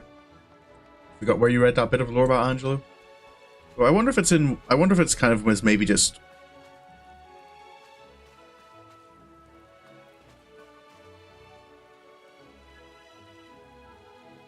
from isn't there like extra info in like some of the books you can get?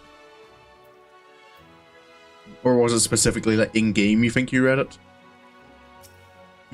Mrs. Chai?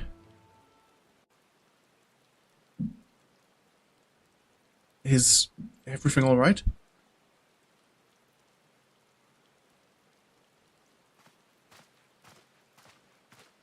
Alphino? Oh, thank heavens you're here.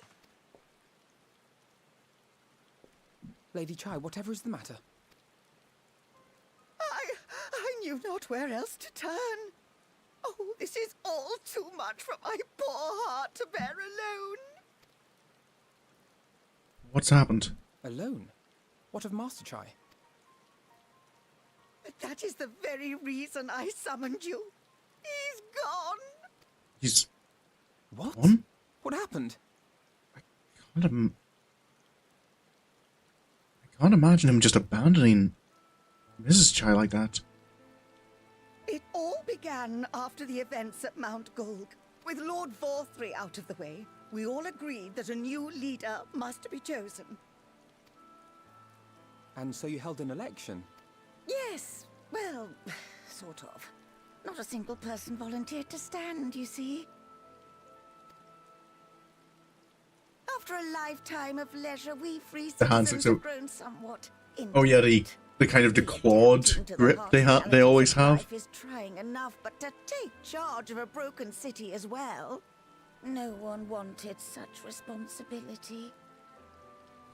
I suppose I can understand that. Nevertheless, Yulmore could not well do without a leader, and so we decided that anyone and everyone should be considered a candidate. And after we cast our ballots and tallied the votes, the mayorship fell upon my dear husband. Well, given the manner in which he orchestrated the construction of the giant Talos, none could deny his leadership qualities. That's true. But even before then, he had proven himself at Daedalus Stoneworks, don't forget.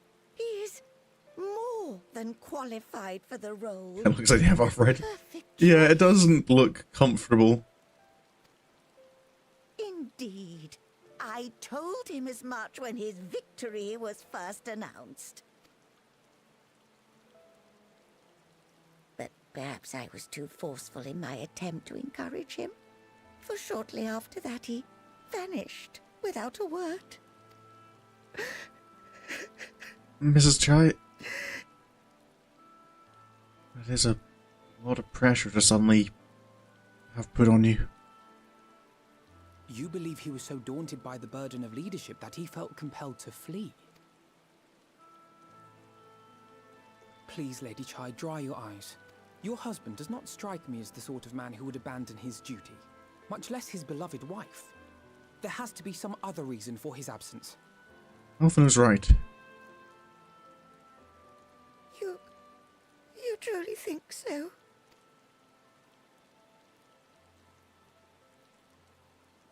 What about you?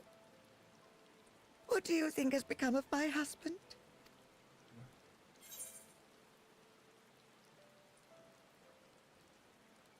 I don't quite know. But I don't imagine he'd completely run away like this. Maybe he just needed some time to clear his head. And there you have it, Lady Chai. You needn't worry. Master Chai loves you more than all the world, and he will return. Wherever he may have gone, rest assured we will find him.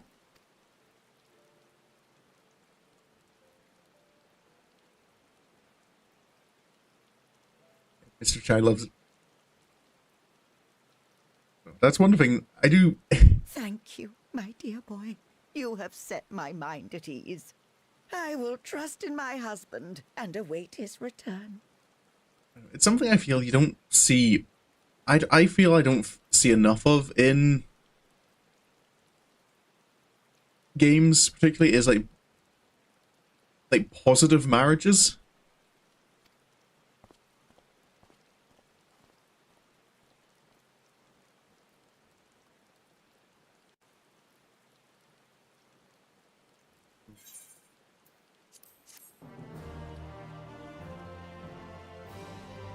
It's enough to almost make me kind of if the Yulemore custom deliveries could have been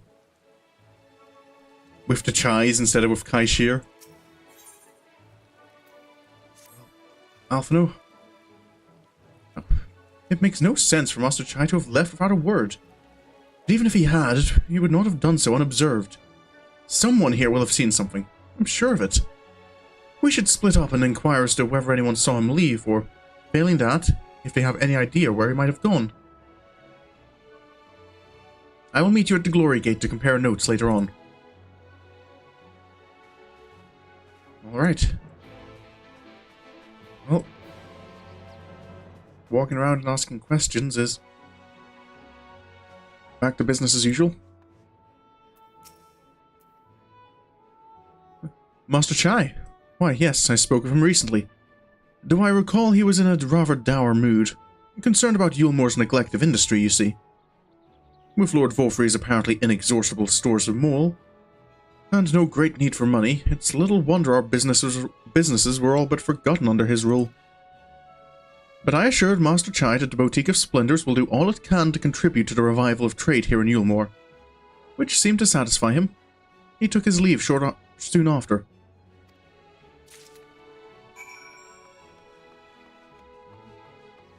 I suppose I'm not too surprised about the state of business in Yulemore, but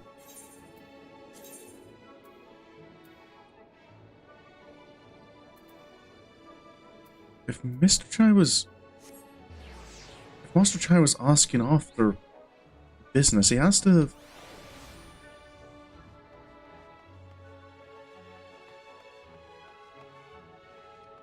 Regardless of him leaving, he was interested in what was going on in the city.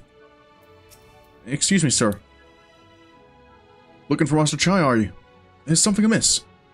When last I saw him, he seemed ready to collapse from exhaustion. I insisted he rest and catch his breath, and we talked for a while. About his concerns over the city's defenses, among other things. He made more than a few valid points. Many of our men are still recovering after your confrontation with Lord Volfrey, and finding General Ranjit in a heap in the middle of the plaza shook us all to the core. The man commanded no small amount of loyalty, and some of our longest-serving soldiers seemed lost without him. Indeed, a number of them left. Not that we blame you, of course. Without you and yours, we would still be blind to the error of our ways. Anyway, funding permitting, I propose replenishing our ranks with volunteers from the derelicts in Gate Town. We have a duty to protect not only Yulemore, you see, but the surrounding regions of Clusia as well. And I, for one, would welcome any man or woman willing to take up arms for that cause. Indeed, I told him as much, and he seemed relieved to hear it. It was on that note that we parted ways. He headed outside, as I recall.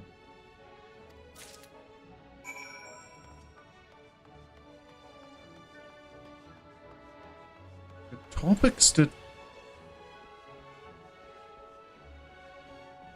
Master Chai was talking about, they don't seem like the kind of questions someone would be asking if they were planning on just running away from that responsibility.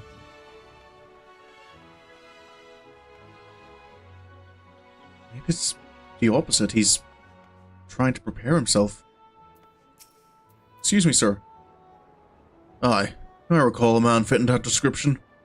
Asked to speak with the poor buggers lately come from right. Said he wanted to know the state of things down in the derelicts. And you can be sure we gave him an earful. Lack of food, medicine, clothing. There was plenty to tell. We on high and low for whatever we can scavenge, and it's barely enough to fill our bellies. Folk here don't just want to survive, they want to thrive. When he heard that, he started mumbling to himself. Something about finding us work, I think. Fair play to him, though. Not content with having his ear chewed about the derelicts, he asked about the other settlements and all. After that, I can't really say. Looked like he was headed for Gate Town when I last saw him.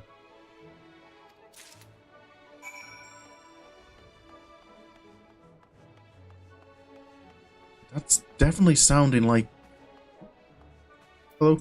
Watching the chickens? No, I won't just eat them already.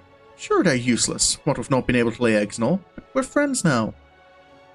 Oh, has become friends with the chickens. Oh, if you can get friendly enough with chickens, they are nice lap pets. My mum used to have one of her chickens who would often be in the living room with her, sitting on her lap. Alphino? Ah, there you are. How did you fare? Have you learned anything which might offer a clue as to Master Chai's whereabouts? I've found out a bit. I definitely don't think he's running away from anything. Sometimes we get the chickens kind of look mean in this game. Their models look so... I didn't look too hard at the chicken models, gotta be honest. Interesting. He apparently paid a visit to the Queen Bee as well.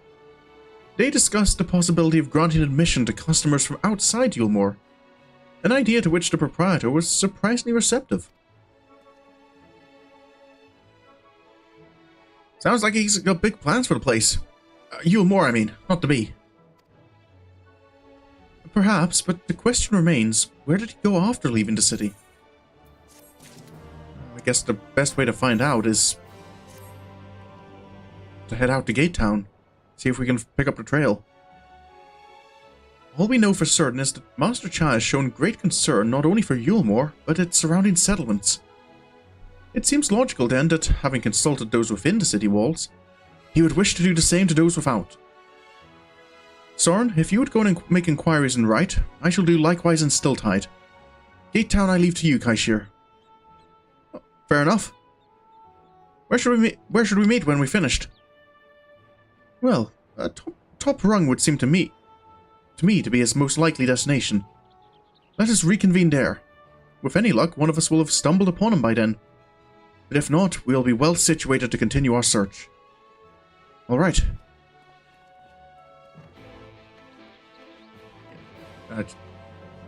Yeah, chickens seem to not take too long to adjust to being in a new place.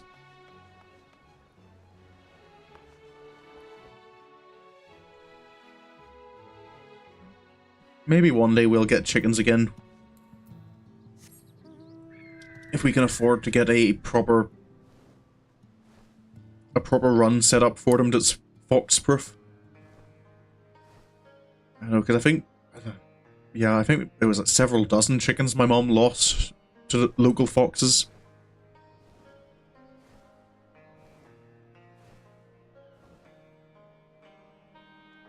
Which I think just led to her giving up on trying to keep them.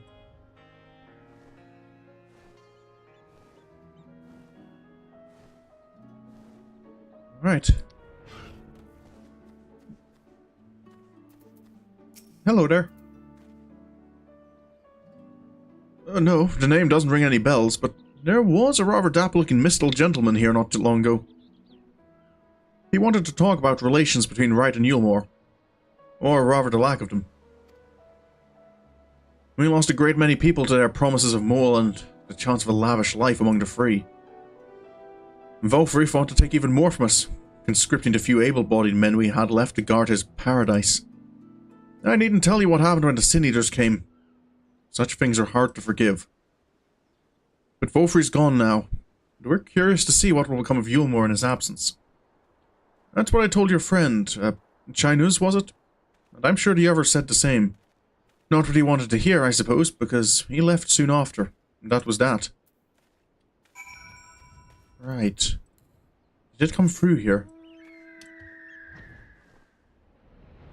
You know what, they might start laying eggs next month? I'm guessing, are they just very young chickens? Because no, it didn't take too long for them to start laying when we picked them up. But the ones we got might just have been older.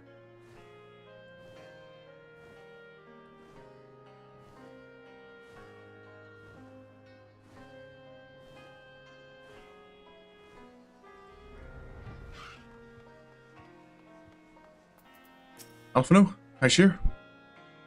Oh, so he paid a visit to both Wright and Gate Town as well, did he? He did. What about Stilltide? I see. Kaishir and I gleaned much the same. He seems determined to salvage what goodwill might yet remain among the settlements of Clusia. The only likely place he has left to go being Amity. Definitely weren't juvenile because they were already big when we got them. Oh. Come, if we're quick, we may yet catch up with him. Right. I wonder if just Amity or... There's Tomer and Comer still here. Would you have tried to build relationships with the dwarves? I know they're a bit more... They keep to themselves a bit more. Especially with all that business in Comer recently, I wouldn't be surprised if they were... Oh. Mr. Chai!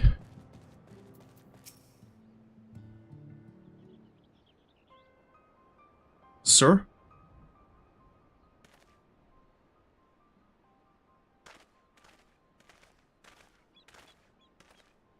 Sorin! Alphino! Kaishir! What are you doing here? We might ask you the same, Master Chai. We've been looking all over for you. Looking for me? Whatever for? Lady Chai has been nigh inconsolable in your absence. She claims you disappeared without so much as a word, and bade us return you to her side. What in the blazes are you talking about? I left a letter for her in her chambers. Though I suppose she could have overlooked it. And when she gets an idea into her head... I can only apologize. No harm done, Master Chai.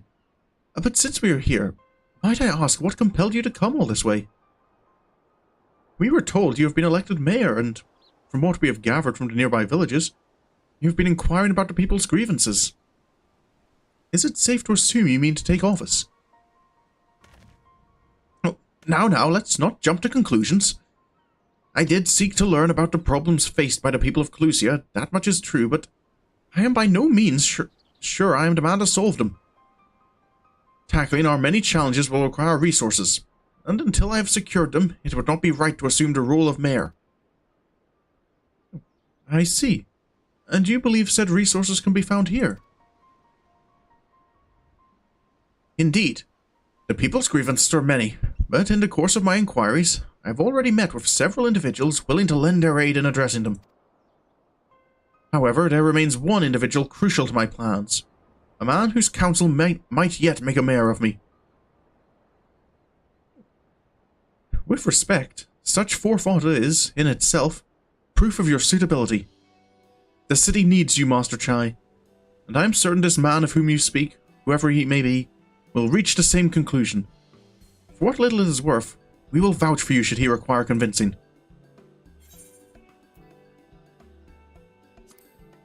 And if you need anything, we're always here to help as well. We learned of the Talos, didn't we? We can all come together when needed. I don't know what to say. You don't need to say anything. You've got your actions to speak for you.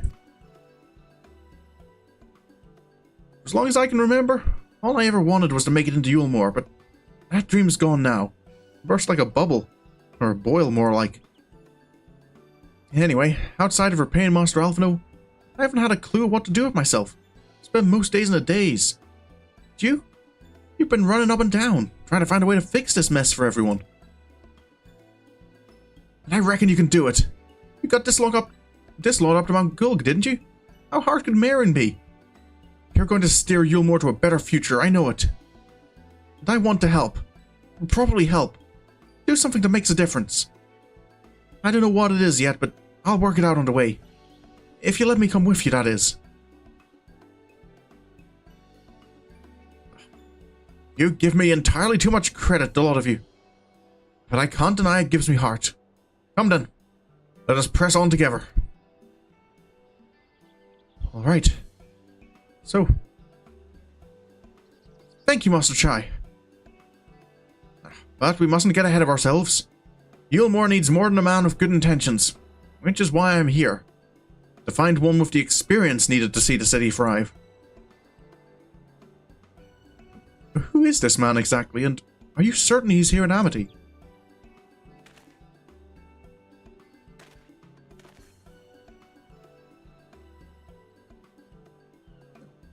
Rendon is his name. Is his name, and yes, he is. Or was. I had scarcely begun to explain myself when he decided his time was better spent elsewhere. He served as chief advisor to Valfri's father when he was in office. If Ranjit was the mayor's right hand, one might say Rendon was the left, and between them, they kept Yulmore on the road to prosperity.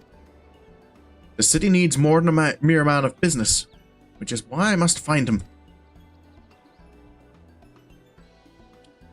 Oh, but even if you do, what makes you think he will listen?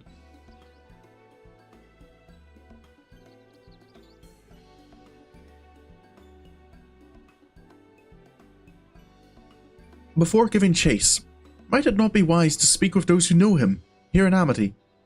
They may be able to shed some light on his reason for rejecting your overtures out of hand. Yes, I suppose that makes sense. Perhaps we should start with Tristal then. As I recall, you made rather a favourable impression on him. I'm certain he would be willing to talk to us. At least he's honest with himself and knows he's... Yeah.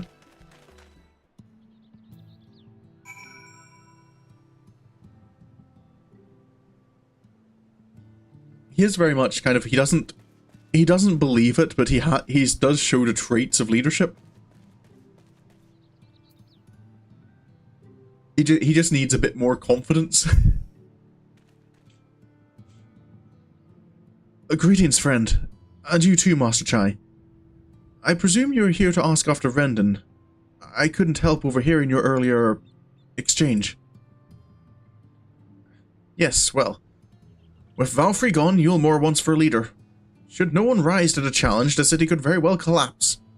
I came here seeking Rendon's counsel, in the hope that we could build a better Yulmore together. And that is still my wish. But given how abominably you were mistreated there, I will quite understand if you choose not to help.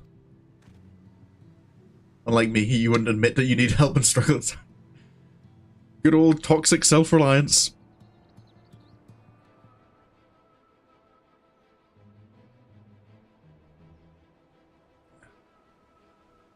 Worry not, Master Chai. I bear no grudge against you or the people of Yulmore, and I would not see you suffer for Valfri's villainy. As you no doubt gathered from your meeting earlier, Rendon can be rather uncompromising. He has his principles, you see, and little patience for anyone he deems less committed to their own. Your desire to right the wrongs of your past, of Yulmore's past, is quite admirable, but I fear the guilt you bear on the city's behalf works against you. I can see it in your eyes, in the way you carry yourself. It goes without saying, he sees it as well. You must let those feelings go, Master Chai. Be more assertive. Commit to this course. And prove to him Yulmore has the resolve to change.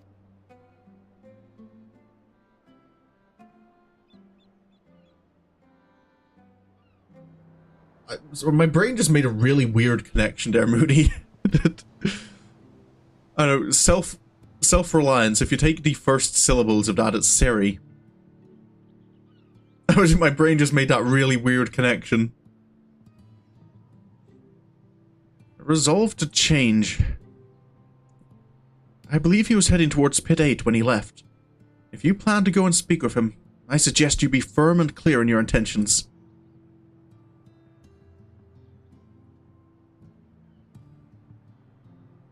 Very well. To Pit 8 we shall go. And I will not take no for an answer. Nay, not even a maybe. Hopefully that confidence will last.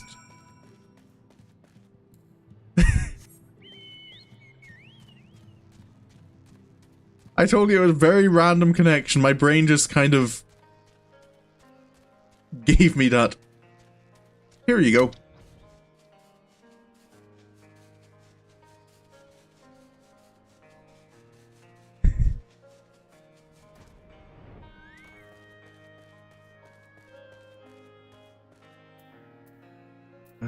I wonder if this is...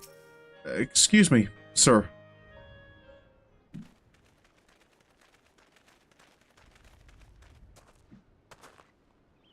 Well, well, it's you again.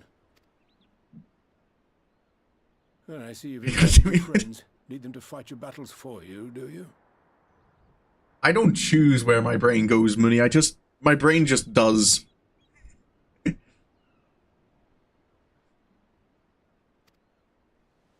I didn't invite them, as it happens, though they are indeed my friends. Well, not only mine, but every true Yulmoran's. They are the ones who awakened us to the truth, to Lord Vorthry's villainy, the famous warriors of darkness. Nice to meet you. Are they now? Yes, they are.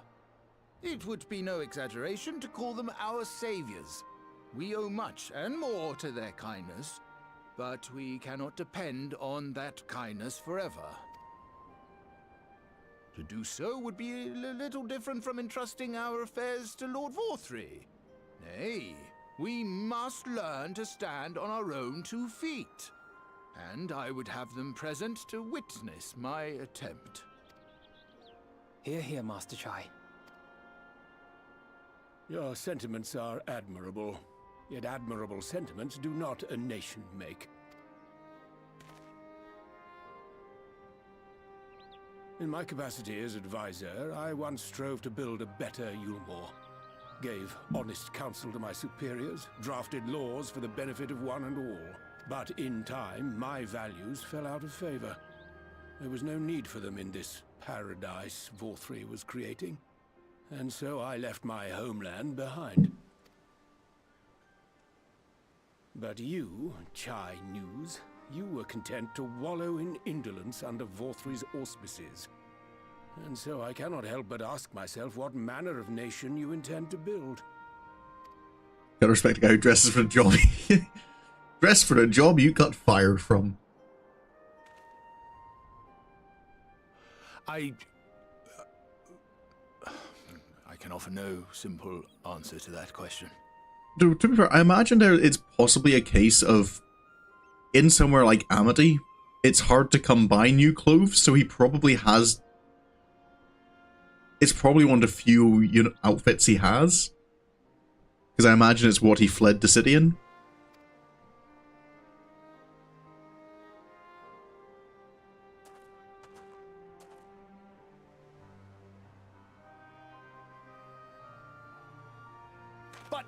This much I will say. It is my hope that Yulmore can become a nation which her citizens might freely choose to build together.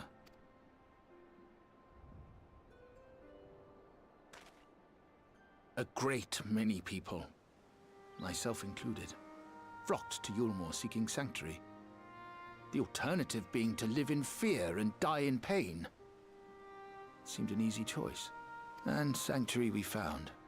As much food and drink as we could ever want, secured at the cost of the surrounding villages. Little wonder the people gathered at our doorstep, begging to work among the bonded. You fancy that to me? You think most people aside from the rich have closets wardrobes? Yeah, most people do. Yeah, most people don't have. Yeah. Because like he has the clothes from when he was rich, but he went very quickly from rich to not rich. So I don't imagine that is the thing as well. Like about high quality clothes, is they do tend to last you. But it's the old thing, kind of. The reason why if you're poor you end up spending more money.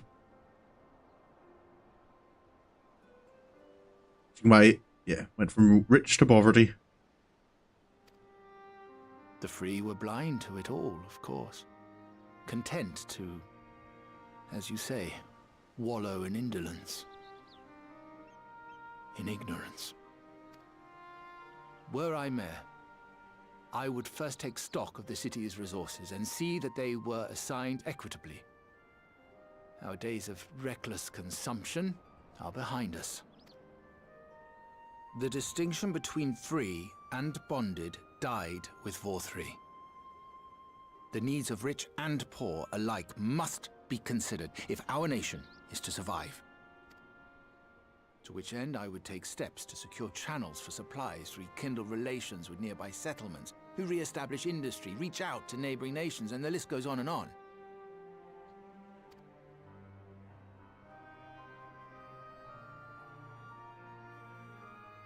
But I am no ruler, nor even a politician.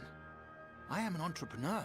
My expertise lie in planning and profit. I haven't the knowledge or experience to run a nation. Please, Rendon, will you not help me? Together, we could solve the city's problems. Build a Yulmore for the people.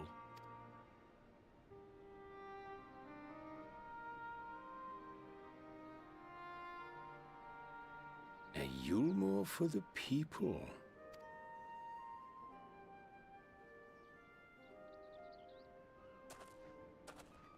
I'd rather like the sound of that.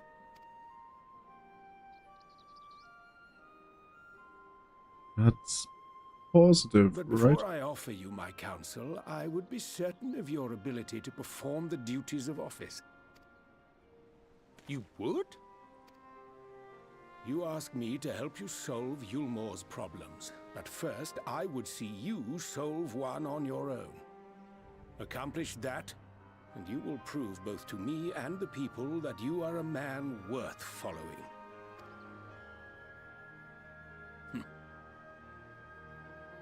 A problem of his own?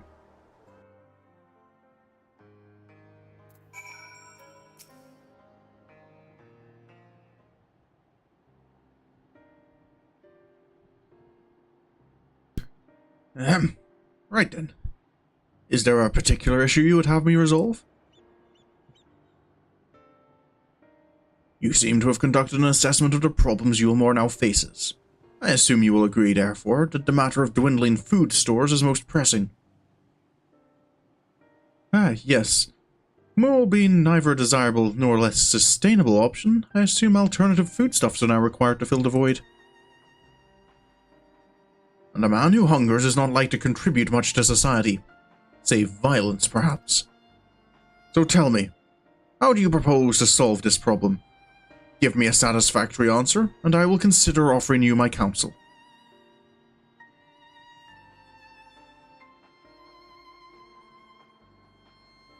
Right.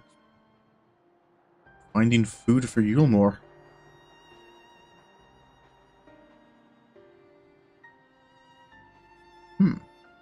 A combination of measures would seem to be in order. One to address the immediate issue of supply, and another that of production. Go on. For the present, Yulmore's coffers can be used to purchase food from our neighbours. That would afford us time to address the underlying problem that affects us all, the long-standing neglect of agriculture. The villages that once served as sources of trade for foodstuffs must be repopulated, their means of production restored. This assumes, of course, that we can rekindle relations with our neighbours, guarantee security and stability in the region, and most importantly, find people willing to leave the city and take up the rebuilding effort. My. Think of that all by yourself, did you? Well, yes. It began as a rather abstract plan I drafted some time ago, after speaking with the peoples of Yulmore and the nearby settlements. You've impressed me, Chinese. I have. Well, that is a relief. Oh, you haven't secured my support just yet, only my attention. Grand plans will not be enough to persuade the masses. If you would ask them to rebuild, you must provide them the means to do so. A fair point, Rendon, and one to which I have given much thought. I propose the use of Talos to aid in the establishment and maintenance of these settlements. Their employment should drastically improve efficiency and ultimately increase production. Talos? But Daedalus Stoneworks closed their doors years ago. Without a ready supply of the necessary equipment, the people would starve before your plans could be put into effect. Well, as the heir to Daedalus Stoneworks, it just so happens that Talos are my field of expertise. And with a little help, I am quite certain we can acquire what we need to in no time at all.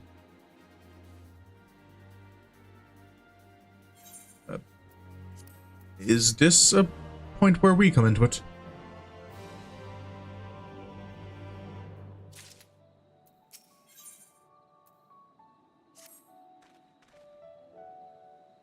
Rendon is quite right. Building Talos from scratch would require time we simply do not have. Which is why I propose to make use of the long-abandoned Talos which wander the wilds of Calusia. There are a few of them just wandering around. They will need to be deactivated, of course, and if memory serves, the tools required to do so should still be at top rung. Come with me. Right. I suppose that's a point rather than... There are... This solo duty? Oh wait, this is a solo duty?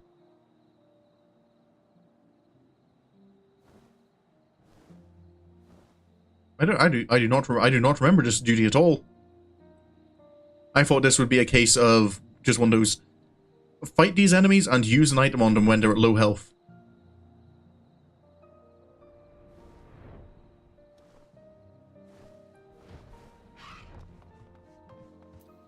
Master Chai?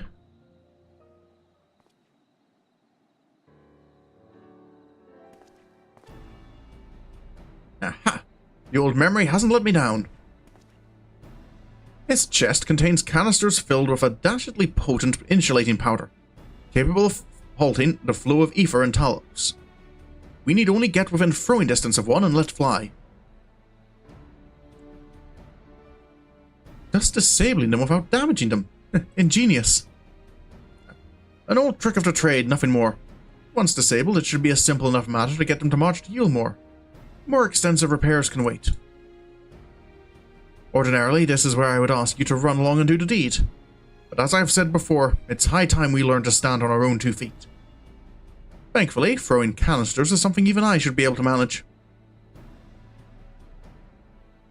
Come off it, Master Chai. Even if the Talos ain't a threat, there's 101 other things out there waiting to make a meal of you. That's as may be, Kaishir, but Rendon tasked me with solving this problem. And I will not sit idly by while others risk everything to see my harebrained schemes realized. Not this time. Which isn't to say the mere thought of it doesn't fill me with dread. And truth be told, I can't feel my legs. But if I'm to prove I'm a man worth following, I must lead by example. Well said, Master Chai. I feel Sorin would be kind of quick to just kind of... We need to support him. Hear, hear. Yes, well, it should go without saying that I have no intention of dying for this. I've always preferred living to see the fruits of my labors. And to make sure I do, I will require your help. It is as Kaishir says, these lands are dangerous if one is not careful. I would ask you to use my spyglass to look out for any beasts that could get in the way of my work. I will also need you to alert me when it is safe to subdue the Talos. Understood? Of course. I can manage that much. Good. Then let's be off to the quick way, through the north gate, and see if we can't find a suitable vantage point for you. Well, off we go.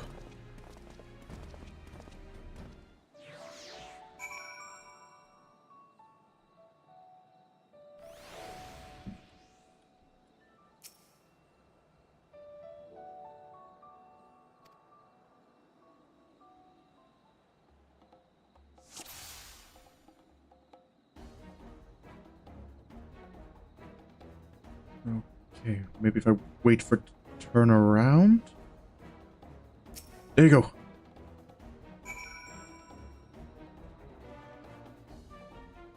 Okay, I think I can. Yeah, I kind of remember this duty now. Master Chai, come on. That seems to have worked. I did it! I did it! Let's move on to another Talos, shall we?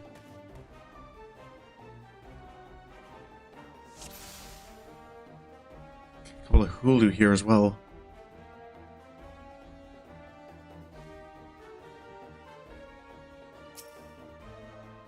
There's an opportunity.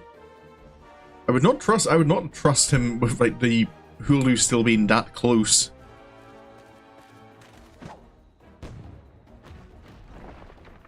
Ooh.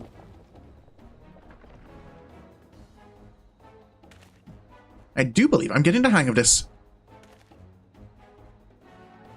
Alright. You might want to move before those Hulu turn around again. You may leave the next one to me, Sorin.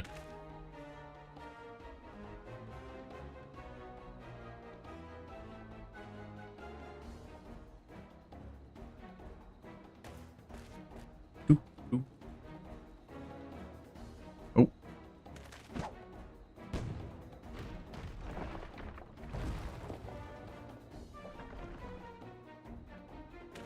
Aha! That should do it. Now we have all we need to proceed.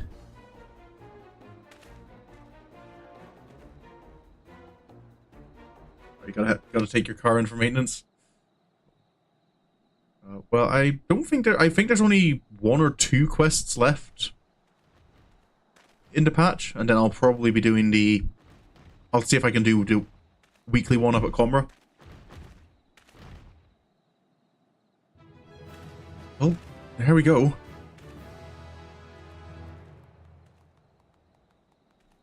Free Talos. They're pretty big when you get this close to them.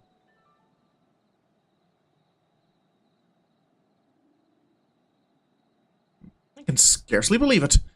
It was a reckless, foolish plan, but somehow it worked. See you around, Minnie. Enjoy your day. I did it.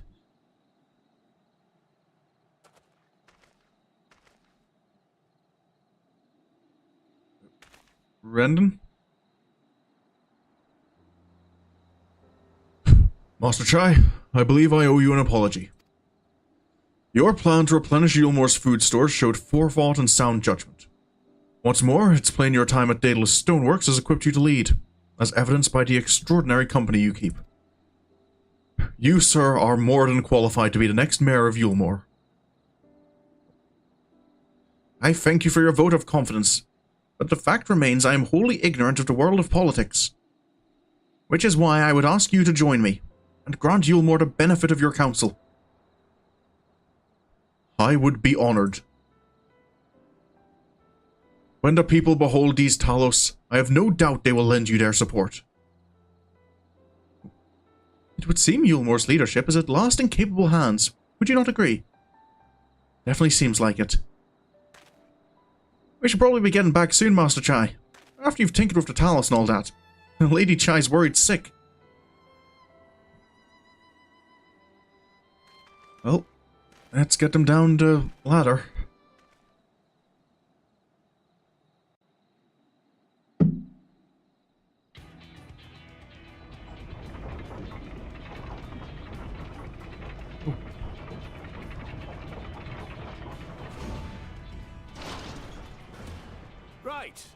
Right then, form a line and make for Yulmore.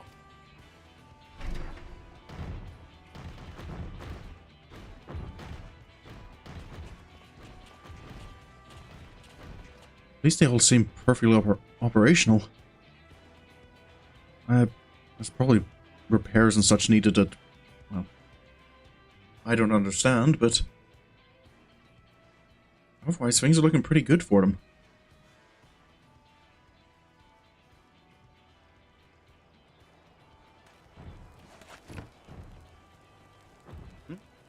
What's that noise?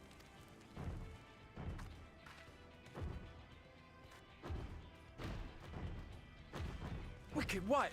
Runaway Talos! Call the guard!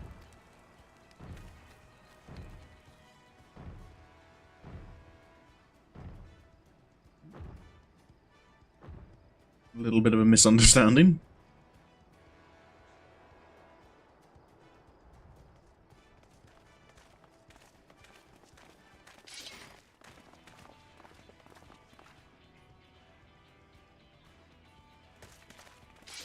Stay back!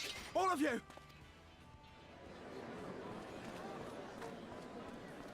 Oh, this is the... Is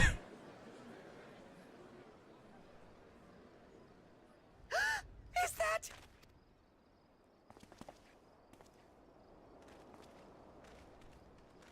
Darling, you're back.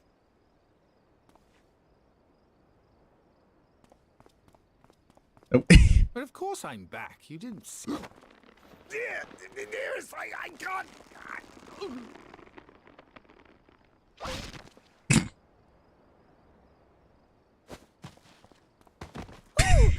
Oh dear. Master Chai? He'll...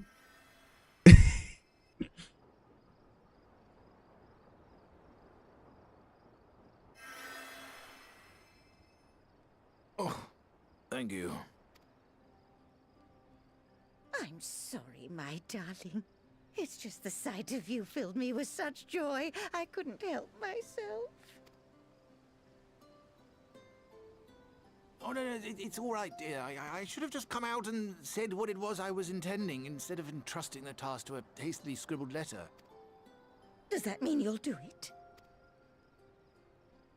Well, I'm here, aren't I?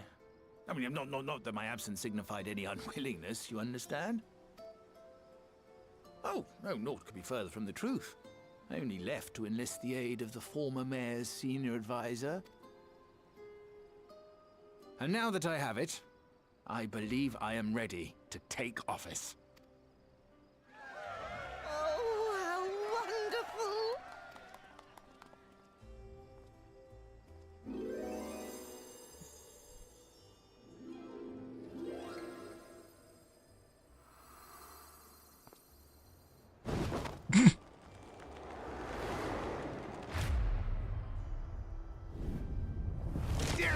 Please. Master... He'll be fine, I'm sure.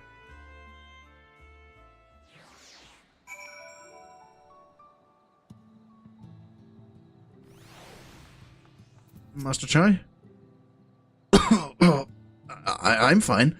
I just need a moment.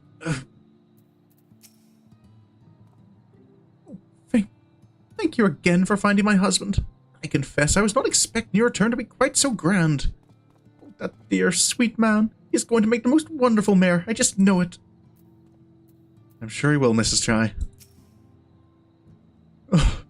That was quite a reception. One Master Chai will struggle to forget.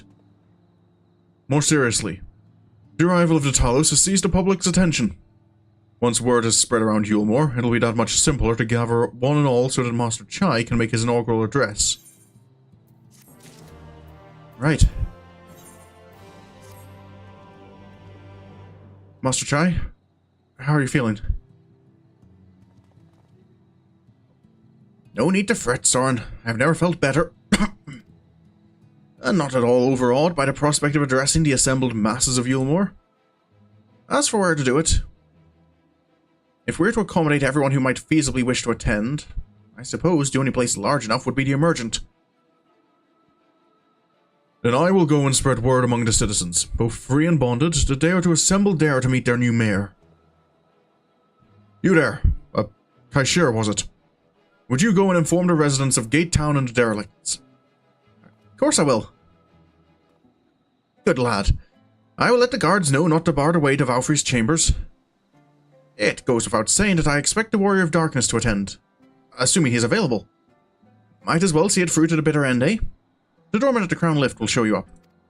Of course. I wouldn't miss it.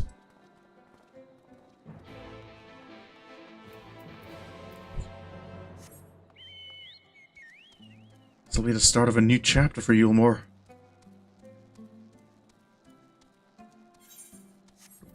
Okay, I think it might be quicker to fly.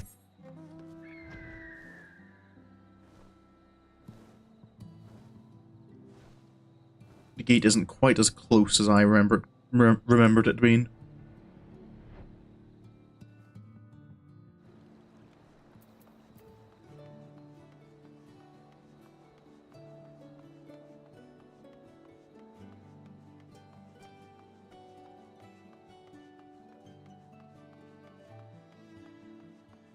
Right.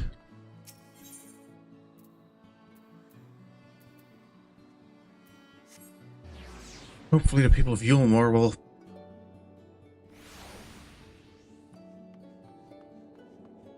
see this as positively as the rest of us do.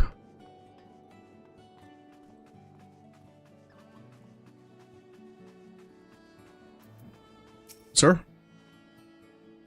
Ah, yes. Master Chai told us to expect you. The Emergent is already filling up with people of all persuasions. Free and bonded, citizens and non-citizens. Ah, but for you, our guest of honor, we have reserved a place at the front. Right this way, sir. Oh, thank you.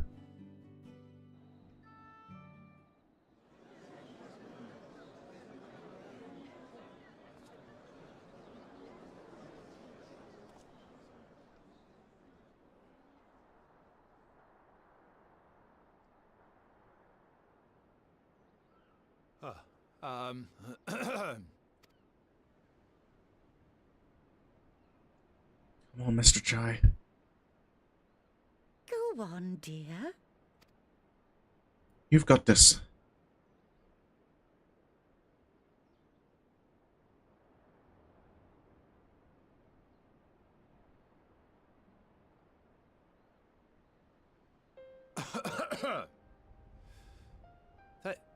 Thank you all for gathering here today. But before going any further, could I ask the free citizens of Yulmore to look around?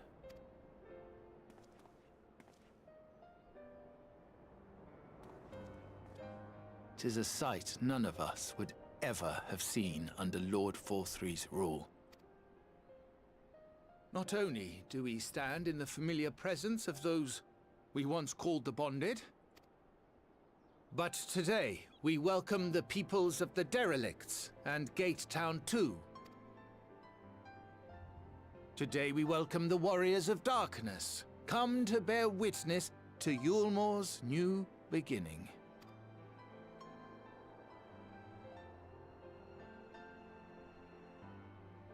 As you know, an election was recently held, at the end of which I had the honor of being chosen to succeed Lord Forthry.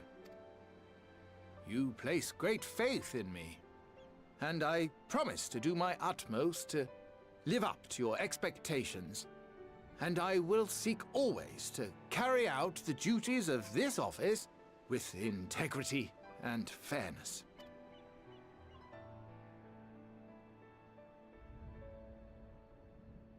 Always, I say, but not forever. Let it be known that I do not intend to hold this post indefinitely. I consider myself but an acting mayor, who will serve only for the interim, while Yulmore is reshaped according to a new set of values.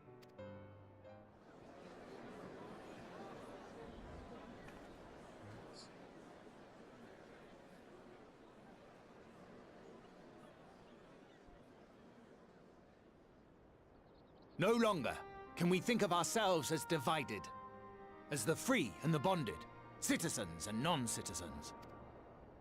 The systems put in place by Lord Forthry must be undone. But even as we tear down the old, we must give thought to the new, to what manner of nation Yulmore should become. Whatever the answer may be, it cannot be decided by one man alone. And so I propose that an open forum be held, that we might all discuss how best to strive towards a better future. However, there can be no talk of the morrow unless we first address the issues of today.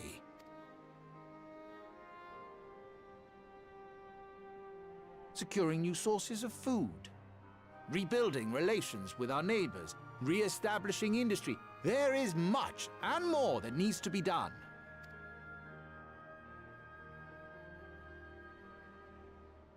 Too much for a mere man of business. And so I pledge instead to do everything in my power to ensure our city's security and stability while we all work together to see these problems solved. The road before us will not be easy, and I know full well how daunting the prospect of honest labor may seem to some of you. But we must accept the reality of our circumstances. We must move forward. This much we owe to ourselves and to the brave heroes who risked their lives to bring back the night. Once we have shored up our city's foundations and regained some semblance of normality, let us reconvene to speak of the future. Until then, I humbly ask that you lend me and each other your strength. For Yulmore!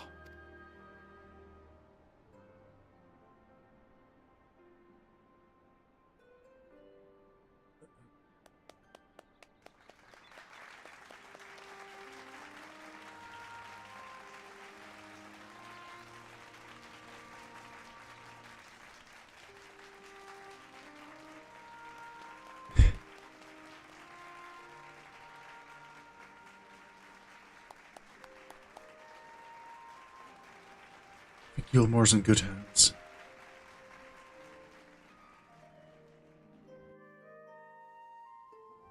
Something less we can worry about when we return home.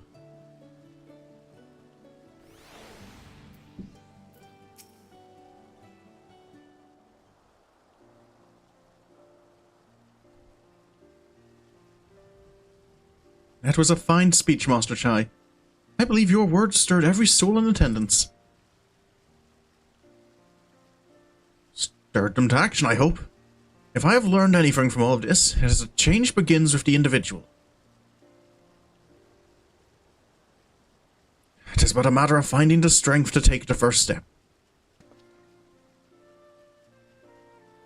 Assuming my fellow Lumorans can, it shall be my honor and privilege to help them walk this road we have chosen.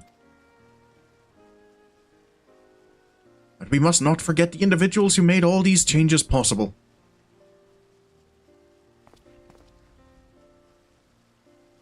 Were it within my power, I would carve a tribute to your heroism into the very stone upon which this city stands.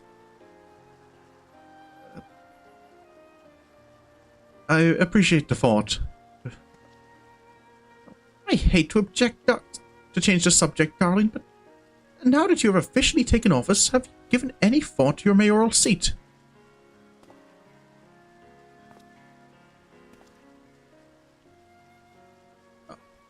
We will not be moving into the Emergent, dearest. It's too big for one thing, and too far from the people for another.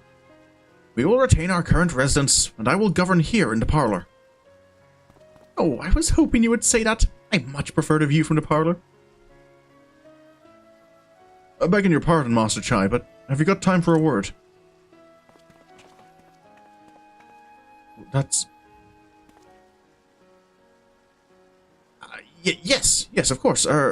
Haffenbe? Aye, that's me. I liked your speech. But there's folk outside these walls as don't even have enough food to last till tomorrow, and more who are counting their crumbs. If you've a plan to change that, I want to help set things in motion. Then we've much to discuss. No sooner do I take office than my work begins in earnest.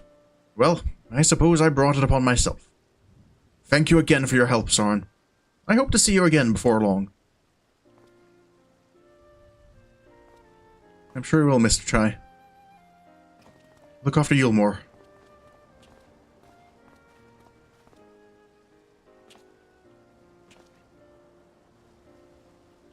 What a day! I don't know what it means exactly, but I do know I've got plenty to think about. I sense we all have a great deal to consider.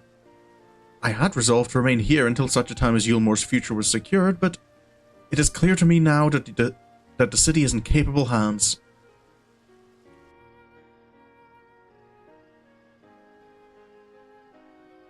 I have every confidence they will find their way, and I believe it is time we went on ours.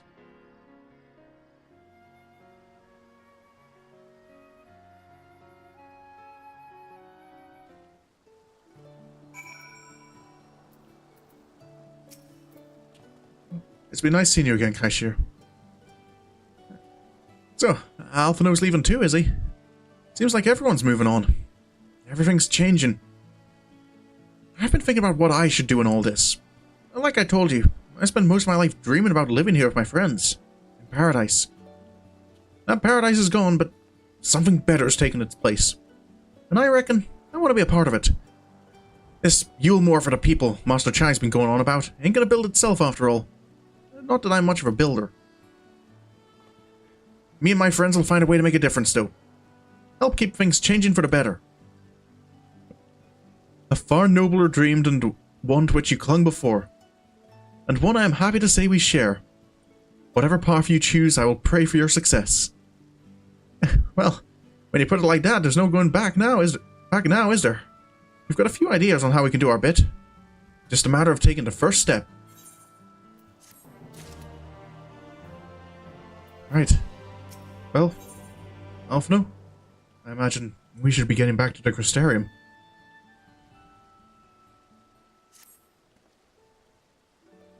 Truly, to see Kaishir thus inspired by our actions is inspiring in itself. Yet, however much I may wish to stay and see what comes of his efforts here in Yulmore, we have matters of our own to attend to. Come, we should return to the Crystal Tower. Mayhap Beklug's studies have borne fruit in our absence. Hopefully. It wouldn't do good for...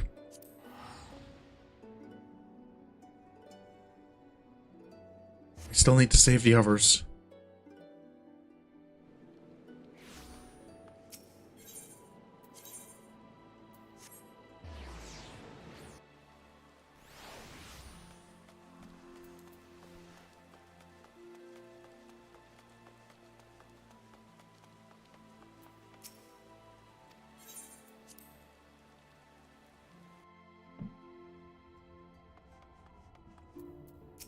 Graha?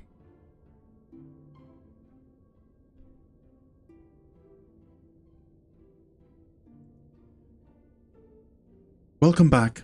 We are given to understand a new mayor has taken office in Yulmore. Indeed. Our good friend Master Chai was elected by popular vote and, after some considerable soul-searching, chose to accept the post. It is a shame you weren't able to attend his inaugural speech, though I have no doubt you will see more of him in the future. But tell me, how fared you in preparing the White Oversight?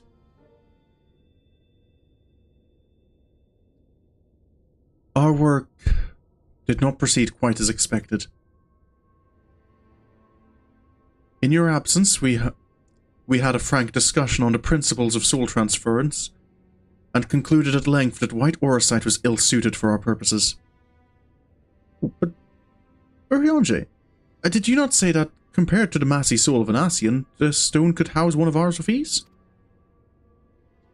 That I did, and armed as we are with Beklug's valuable insight, it would indeed prove a trifling matter, were we to disregard the inviolable link twixt mind and soul.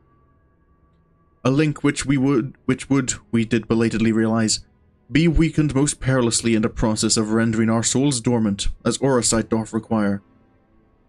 Thus, the shedding of these fleshy simulacra, and the surfeit of ether which compriseth them, would in all likelihood deprive us of our psyches as well.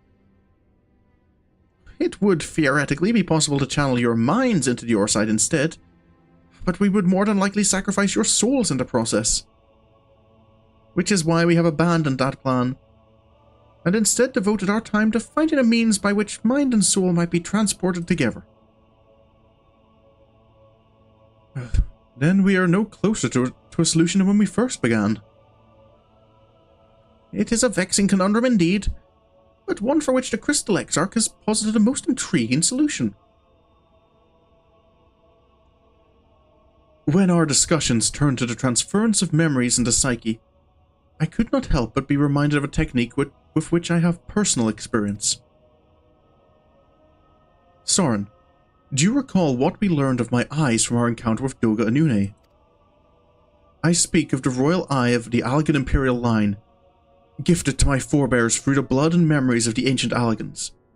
It is by this gift that I am able to control the Crystal Tower. I remember that much, but I don't remember the technicalities enough to understand how it might help. If we were to gain an understanding of the technology by which the Allegans were able to accomplish this transference, perhaps then we could keep mind and soul together. Imagine, if you will, a device like unto a soul crystal, replete not only with our worldly memories, but also the bountiful energies of the soul.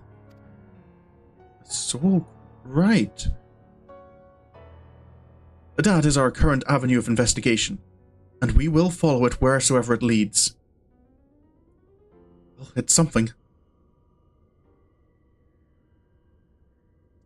While we are thus engaged, I think it best that Sorin return to the source and inform Kryl and the others of our findings.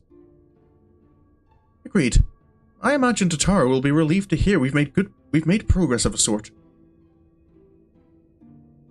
Then I would beg leave to relay our findings onto Thancred and Reen, and to assist where I may in their investigation of the empty.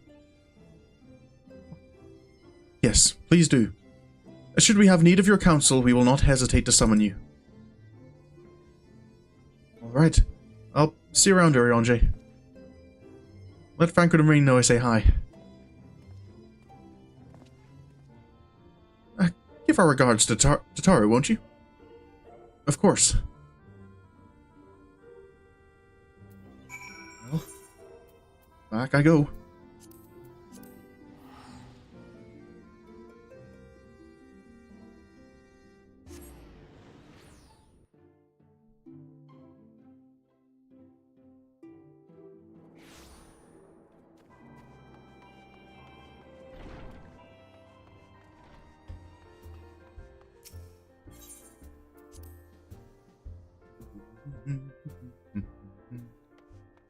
So I don't think this is quite over, because if I remember in this patch, there is something else that happens. I do know this is the last quest because it's got the patch title. Sorin, you're back! How did everything go in the first? Wait, don't tell me. Kryl will be here shortly and she'll want to hear it too. She's just tending to the others. Their bodies, I mean. God, I don't think I'll ever get used to saying that. Anyway, you can tell us everything the moment she gets here. Oh. Yep, several cutscenes will play in sequence. Okay, this stream went on a fair bit longer than expected. I should probably prepare for next stream to be the same. Kryl? Sorry to keep you waiting. I've carried out the treatment as per Master Matoya's instructions. It should slow the destabilization of their corporeal ether quite significantly. That's good news, at least. But tell me, how fare our friends in the first? Fairly well. We can't find any problems with their souls. As for the matter of returning them, well...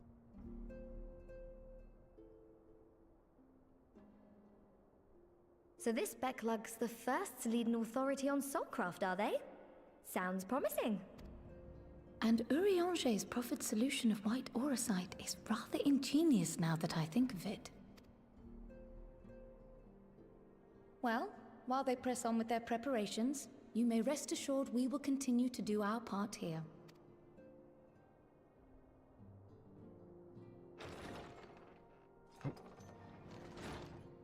Oh, you're back. Wait, that...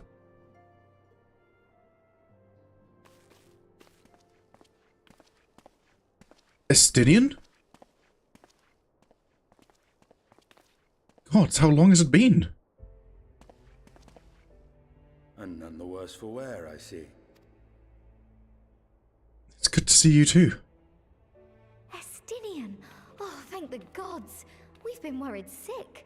Did you lose your link pearl or something? The situation in Garlemald has become more complicated. I was making my escape from the capital when I ran into one of yours, Riol. He thought it best we come straight here. The situation in Garlemald? More complicated how? Where to begin? After entering the Empire via Razat Han, I went about my mission of investigating Black Rose. It was then, inside a provincial factory, that I encountered the one who styles himself Shadowhunter, Gaius Baelsar. You met Gaius? Our goals being apparently aligned, we joined forces and ventured on into the heart of the capital, to the very Imperial Palace itself. You went that far? There, we found a man whom all assumed dead. You mean Xenos? Then he really is. But his soul lives on, and he has wrested back his flesh.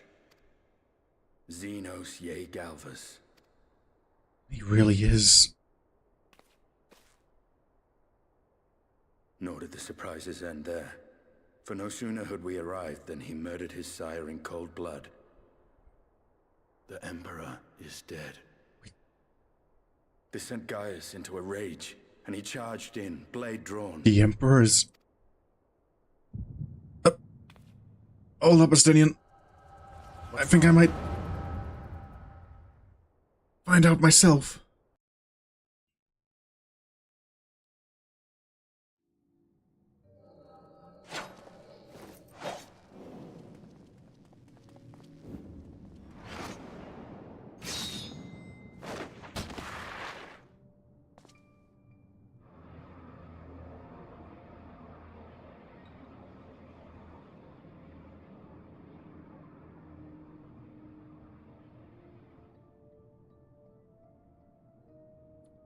I've seen him in action. His body, at least. You will not best him alone. Nay, death will not come easily to that thing. If you would join me, then by all means. For what good it will do.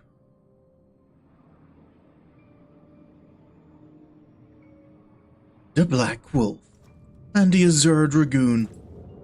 I suppose this might suffice.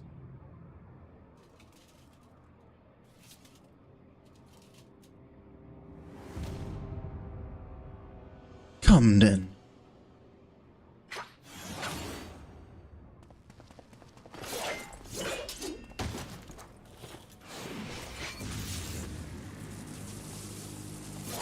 What is...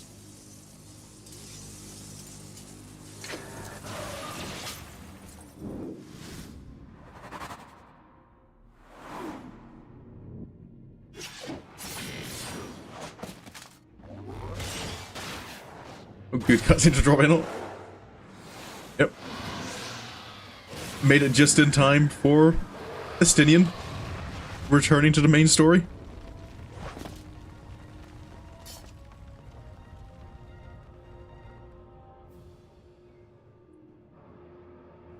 The simple pleasures of one's own flesh. Truly, there is no place like home. Abomination.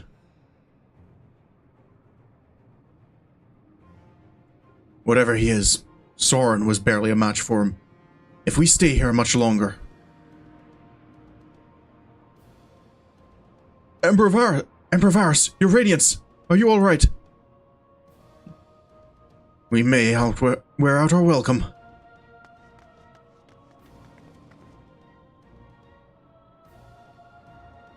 Your Radiance! Must even the most middling of sport be spoiled? The world conspires to bore me. But I have no cause to remain. I leave these vermin to you. Xenos! What?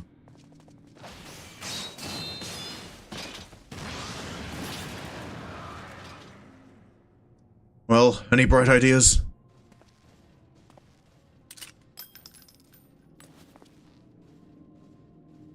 Just one.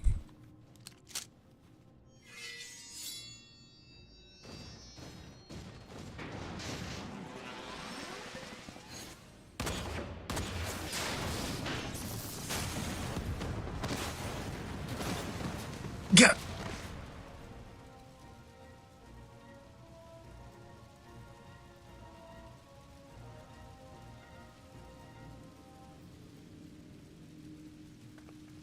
Your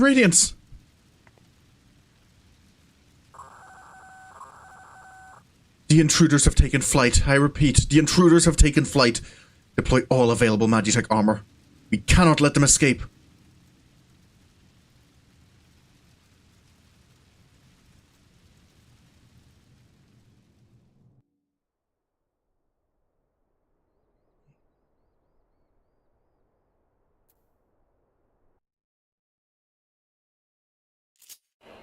Oh, there we go. Okay, I've got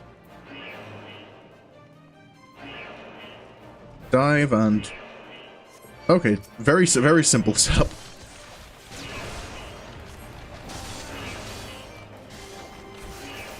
It's not even a single target is my only option. I only have multi-target.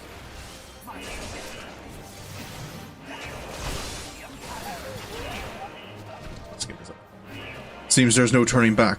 We must force our way through. The Black Wolf is among the intruders. Deploy Magitech armor. There they are. Stop them.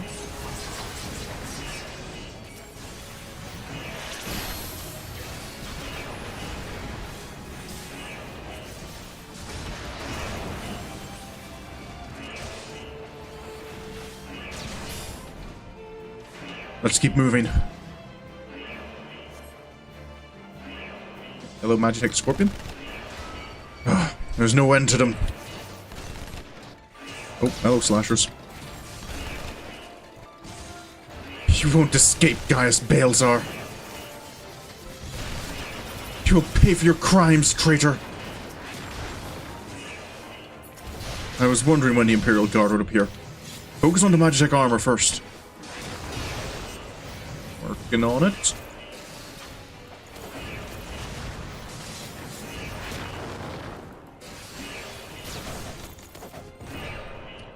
Hania, on my mark.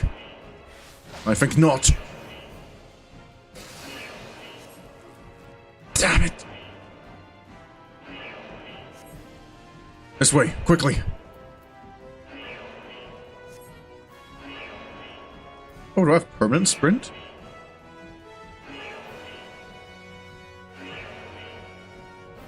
We make ourselves easy marks by moving together. I suggest we split up. Alright then. I'll take the low road, so to speak. I'll see you outside. Stay safe. The Imperial Way. Connecting corridor.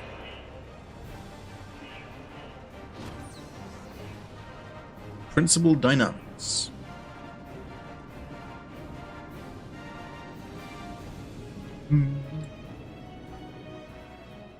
Onwards.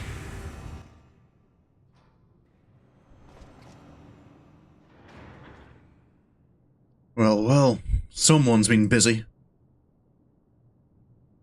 That's... What is...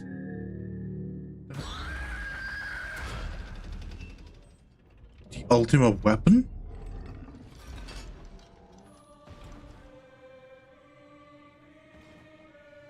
And you would bar my way, would you? So be it. Come, Nidhogg. Lend me your strength!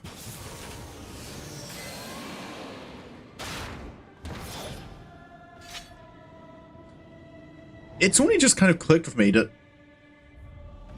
Because when... Estinian destroyed the eyes with that spear, did the spear absorb some of Nidhogg's ether?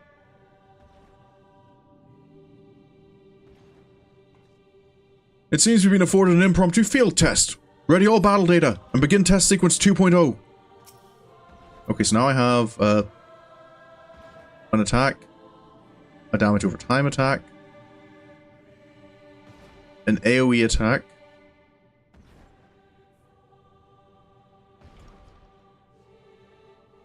okay, an AoE attack that makes AoE attacks, and a dive, and a limit break.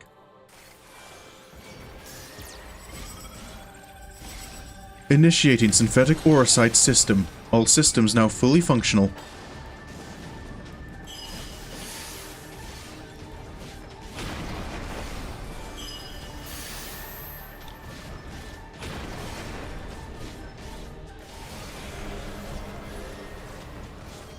So it's 3,000. Okay, yeah, that's...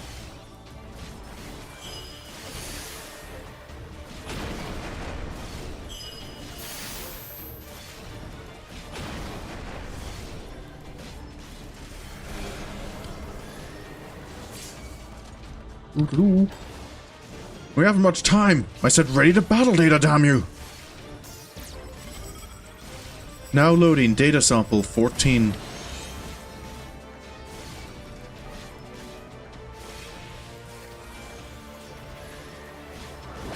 Wait, angry salamander. Wait, this is... If you bar my way, then you will feel the fury of Nidhogg. Angry salamander, that's...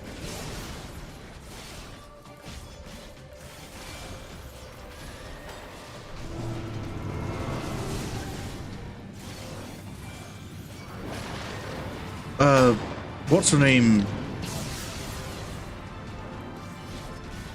Livia. But Livia's attack.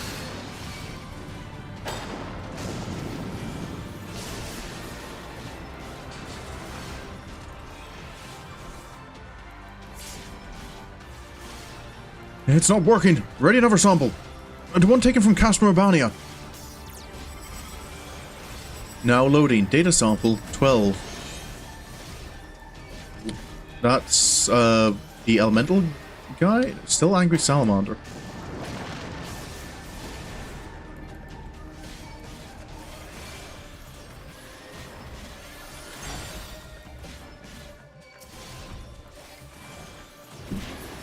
Oh, bits.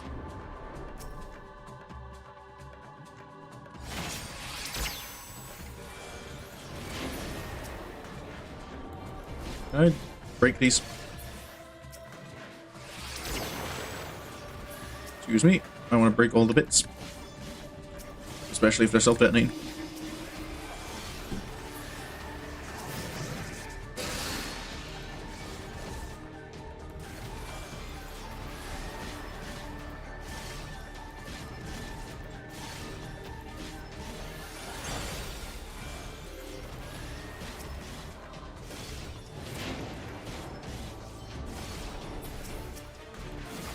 Excuse me.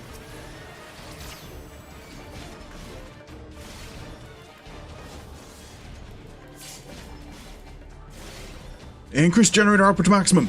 Activate the Magitech field. Full power.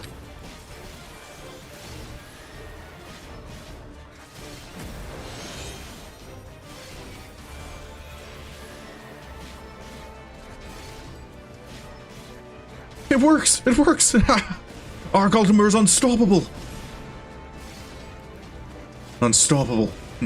We'll see about that. Oh. Nidhogg, show them your fury! Taste my lungs.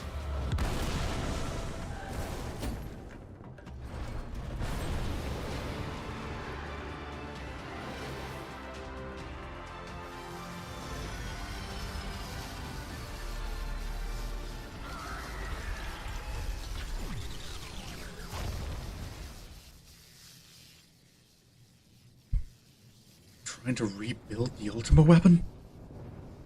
What's going on in Garlemald?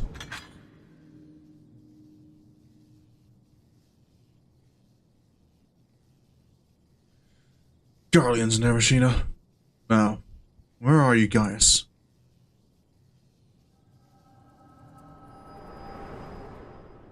Feel sorry for the test. Yeah. Well, we'll get other test subjects to feel bad about later. Right. Back. Kryl? That's right, she has the echo as well. Are you alright?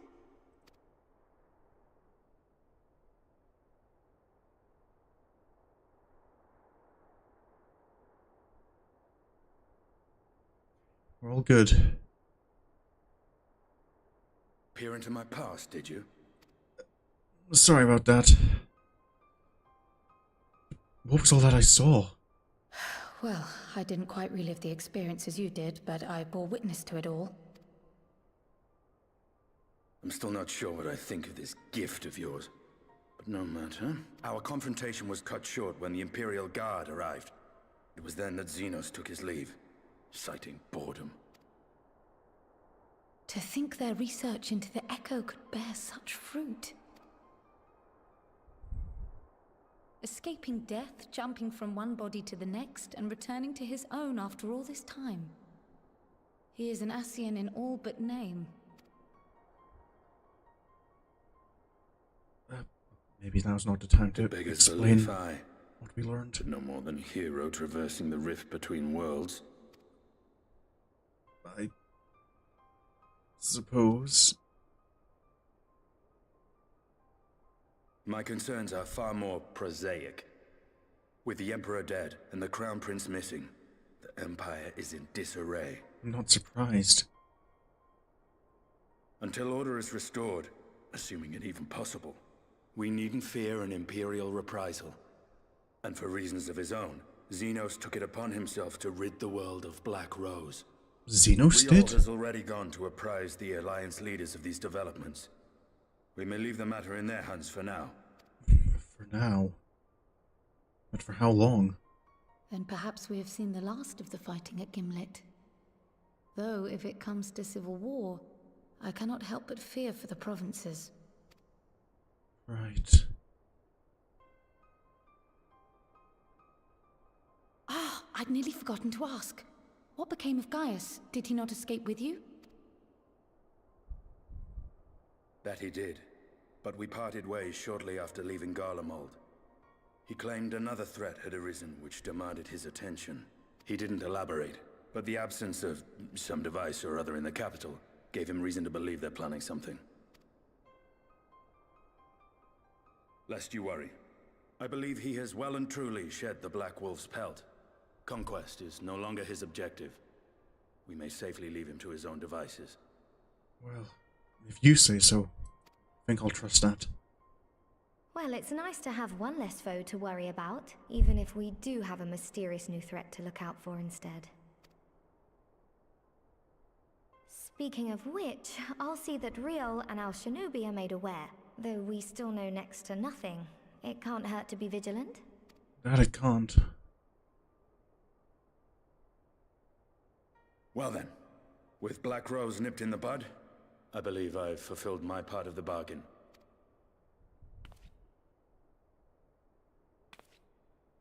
That's true, but with the Archon still slumbering away, we were hoping you might agree to stay with us for a little bit longer.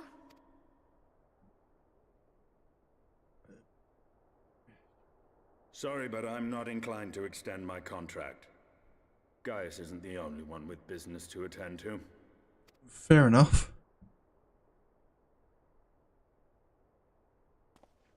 Thank you for your help then, Estinian. I see why Alphino admires you so.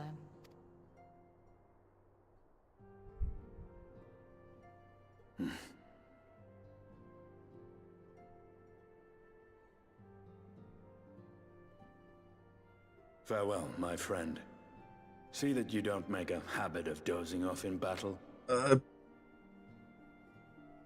I do try not to. Oh, it's happened more times than I'd care to admit in recent history.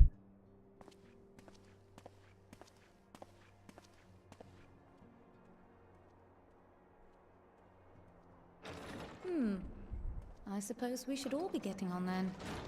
As ever, we will see to the Archon's needs. In the meantime, why not get some rest? You've more than earned it. Go on.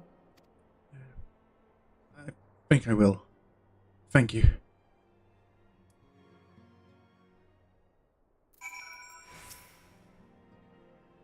You must be shattered after all that hopping back and forth between worlds. And why not stay here and rest for a while? I'm sure Beklug can manage without you. They've got enough Scions to help them, if you ask me.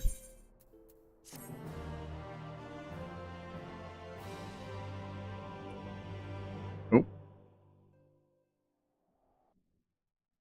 Some more behind-the-scenes stuff. Meanwhile, in Garlemald.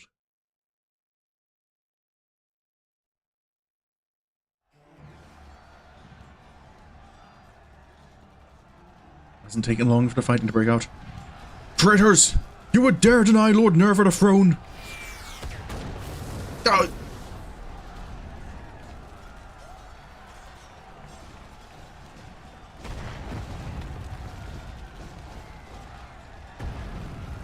Onward! Before this day is done, victory shall be ours!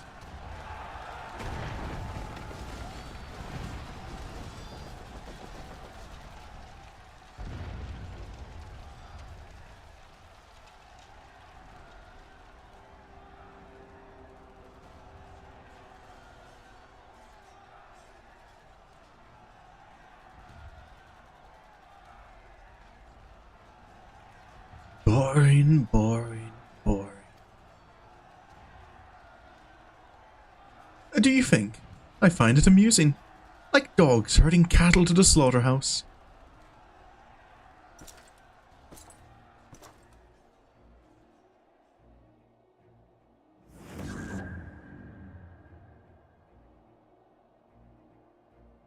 That Hugh, your soul is... Who are you?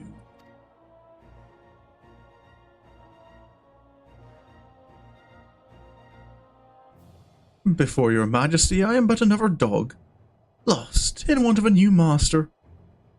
A hunting dog, if you should wish it so. For I know full well the prey you would seek next. Zodiac.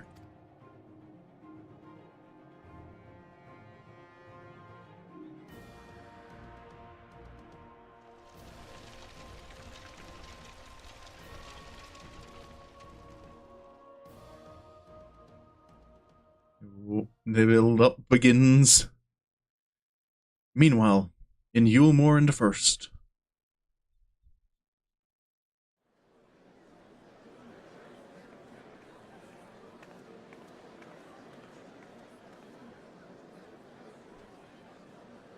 Did you hear? The mayor's reopening Daedalus Stoneworks, and they're looking for labourers. There's talk of resettling some of the old abandoned villages too. They're even laying on free Talos to help anyone willing to make the move. Free Talos? We'd best get packing. Steady work, board and lodging? If that's not a recipe for hope, I don't know what is.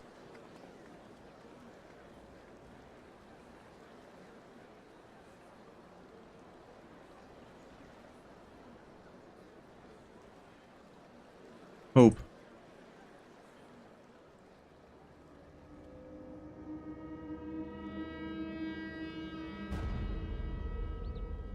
Yea, yes. So long as I yet live, I would see that feeble flame rekindled.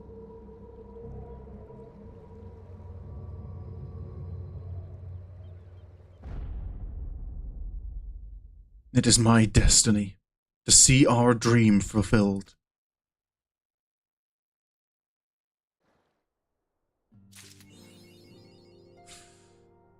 There it is. The build up to everything else is about to start. But before I leave, I should probably start this. I don't think it takes too long to do the little weekly quests in Comra.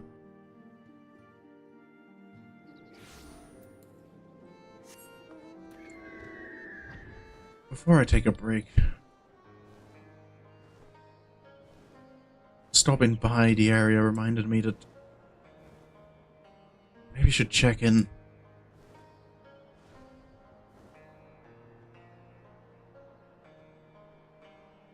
See how everyone's doing after everything that happened.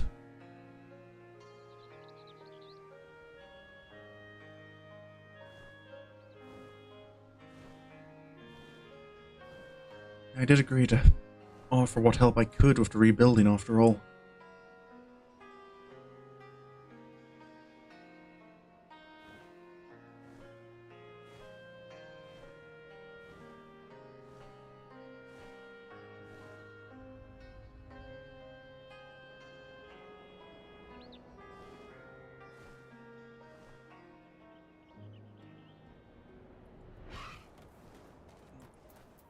Hello again.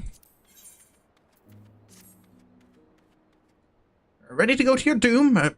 Get to work, are you? Good, good. As per the chief's instructions, your task is to gather items the machines left behind that might prove useful for rebuilding our village. Do you know any suitable places for this? There's a whole factory down the other side of the mountain. Oh, that sounds perfectly forbidding. Right, well, I guess I'll get to hunting. Yep, and while you're out there searching, I'll get my tools ready for dismantling. I look forward to seeing the spoils of your foray. Alright. Can get some quick work done.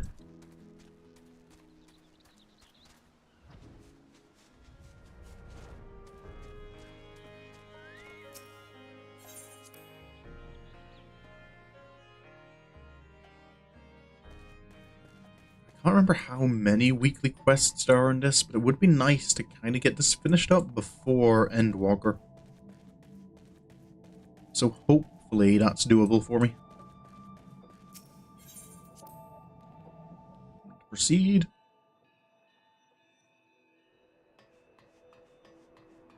How far am I going? I can swap jobs here, can't I? I'll wait for sprint to expire, because otherwise it cancels. Okay, yeah, down where the... down in the corpse room, because of course it would be. And I think I should swap to Dancer, just so I can get Paladin.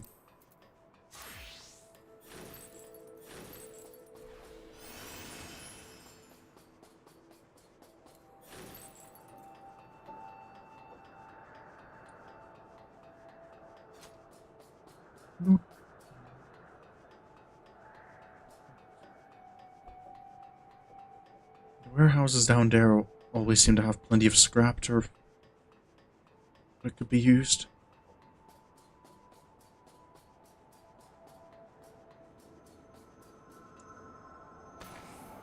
Still wonder what happened to Conog. I hope he's not doing too badly.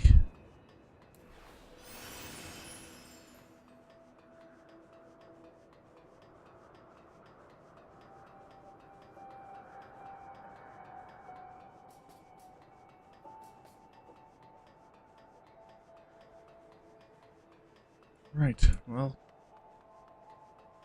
some broken machines.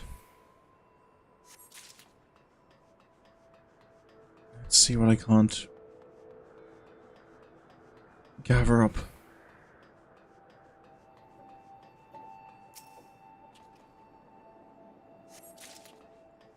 That feels like all I can carry with me for now.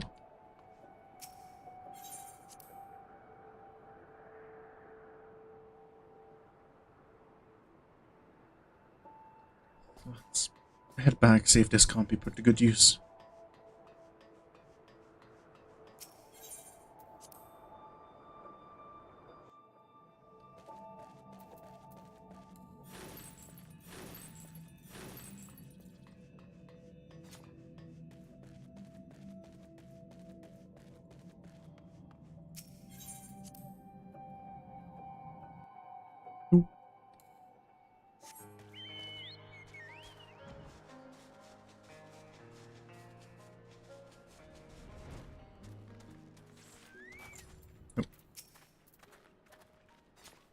Oh, are these okay?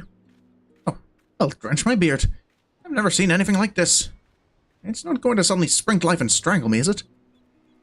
It seems fairly... dead to me. No?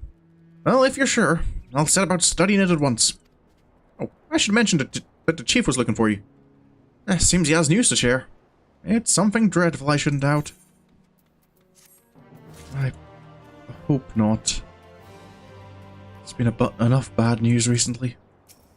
Chief? I heard you wanted to speak with me? Oh, Lolly, you'll never believe this, ho, Sorin. Something's arrived at the village for you. From Conog. Conog? It looks to be some kind of technological what's-it. I see this gold pattern here. I haven't the faintest how you'd read it, though. I wonder if... Anok and Conog, built me this archive. Maybe it's to work with that. Huh. So you just waved this archive at it. Ah, well, there you go. Feel free to check it at your leisure. Thank you. You know, might be as Connaught's up and left the village, but the fact that he's still keeping in touch, it gives me hope that he hasn't given up on us yet. So I'll keep doing what I can. I'll keep working to change this village into a place that Connaught would want to return to. We've got lots of mountains to climb, and it's going to take a lot of time, but bit by bit, and with your help, I'm sure we'll get there. I'm sure we will.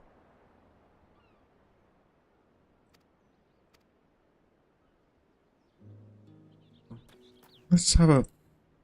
What's this he sent me? Dear Sorin, I hope this message finds you. I'm going on a journey to learn the secrets of the White Spheres for myself. Maybe some of them will be of use to you. I'll keep a record just in case. So that's his plan. I can't blame him for wanting to find out what all that was about. Available 26th. Okay, so it does reset on Tuesdays, not... Well, is that Tuesday? The 26th. Yeah, it resets on Tuesday at 8 AM. So that's a bit earlier than the normal daily reset. But it means I should be able to do another one on Tuesday. Because I do plan on streaming Final Fantasy on Tuesday, I think.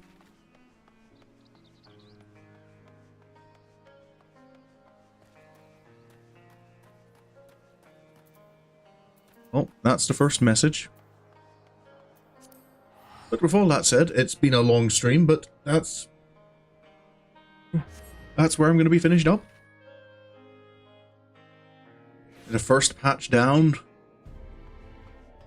So tomorrow I'll be back in Final Fantasy. I'll be doing patch 5.2. Yes, I can count from 1 to 2.